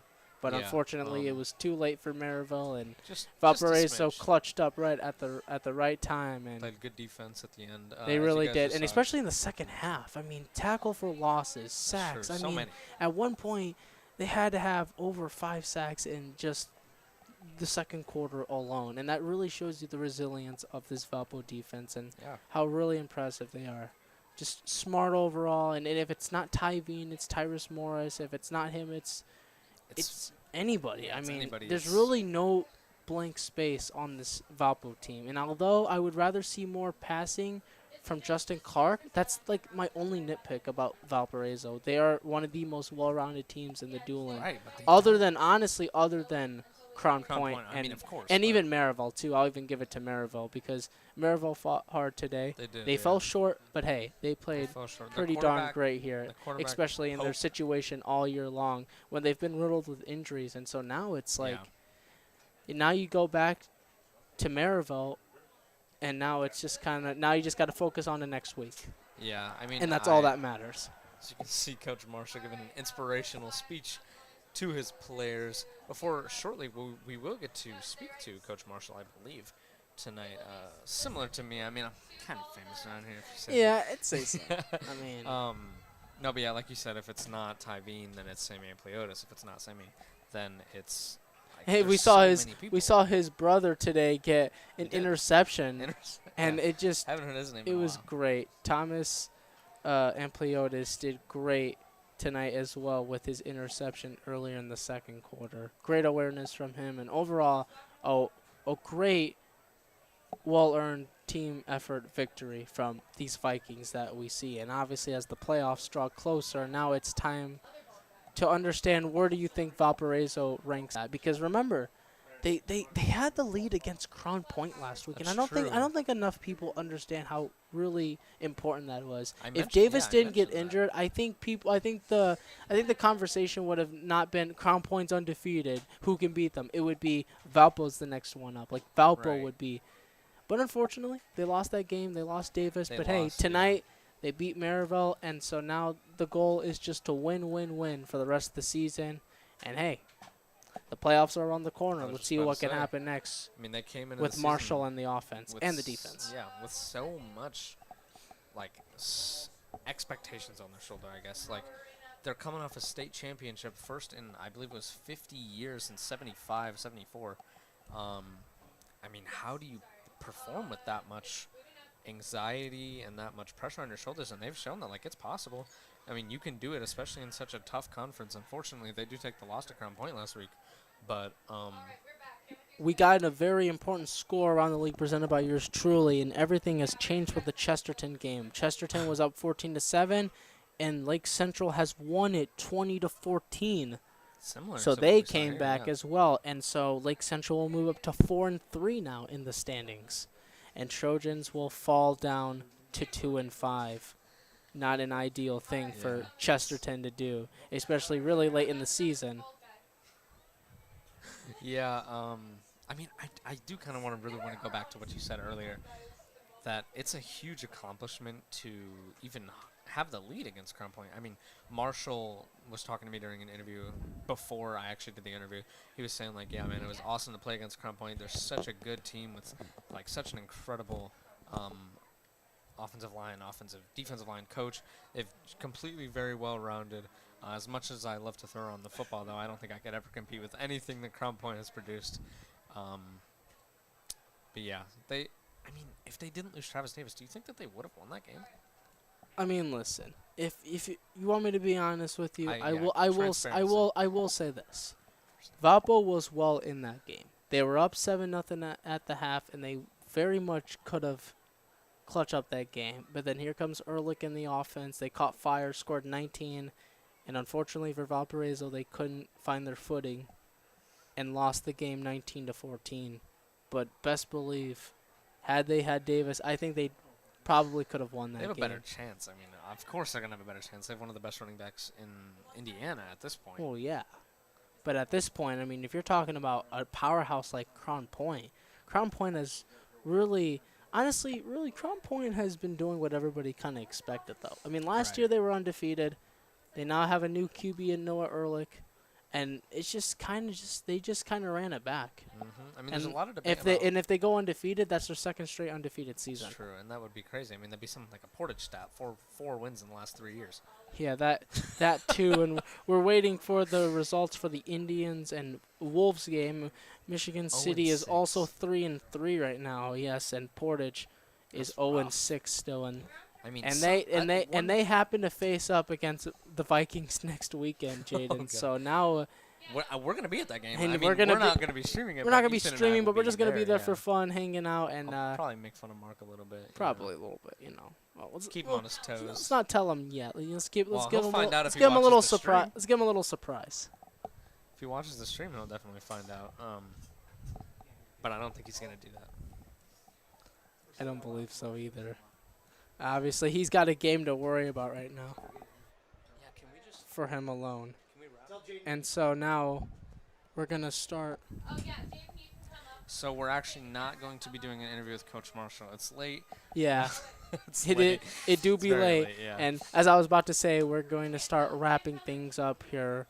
Of course, the final score to the night, 26-24. And a team effort win for Valparaiso. Congratulations to Valparaiso for moving up in the standings to 5-2.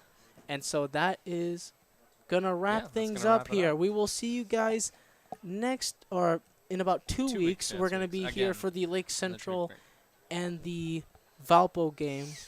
And that's going to be a very exciting game as well because they're well up in the standings as well. They won today. They're 4-3, so it's coming down to the wire. Yeah. Anyways, all right, that's enough spieling from yours truly. I'm Ethan Locke. And I'm Jaden Woods, and thank you so much for watching.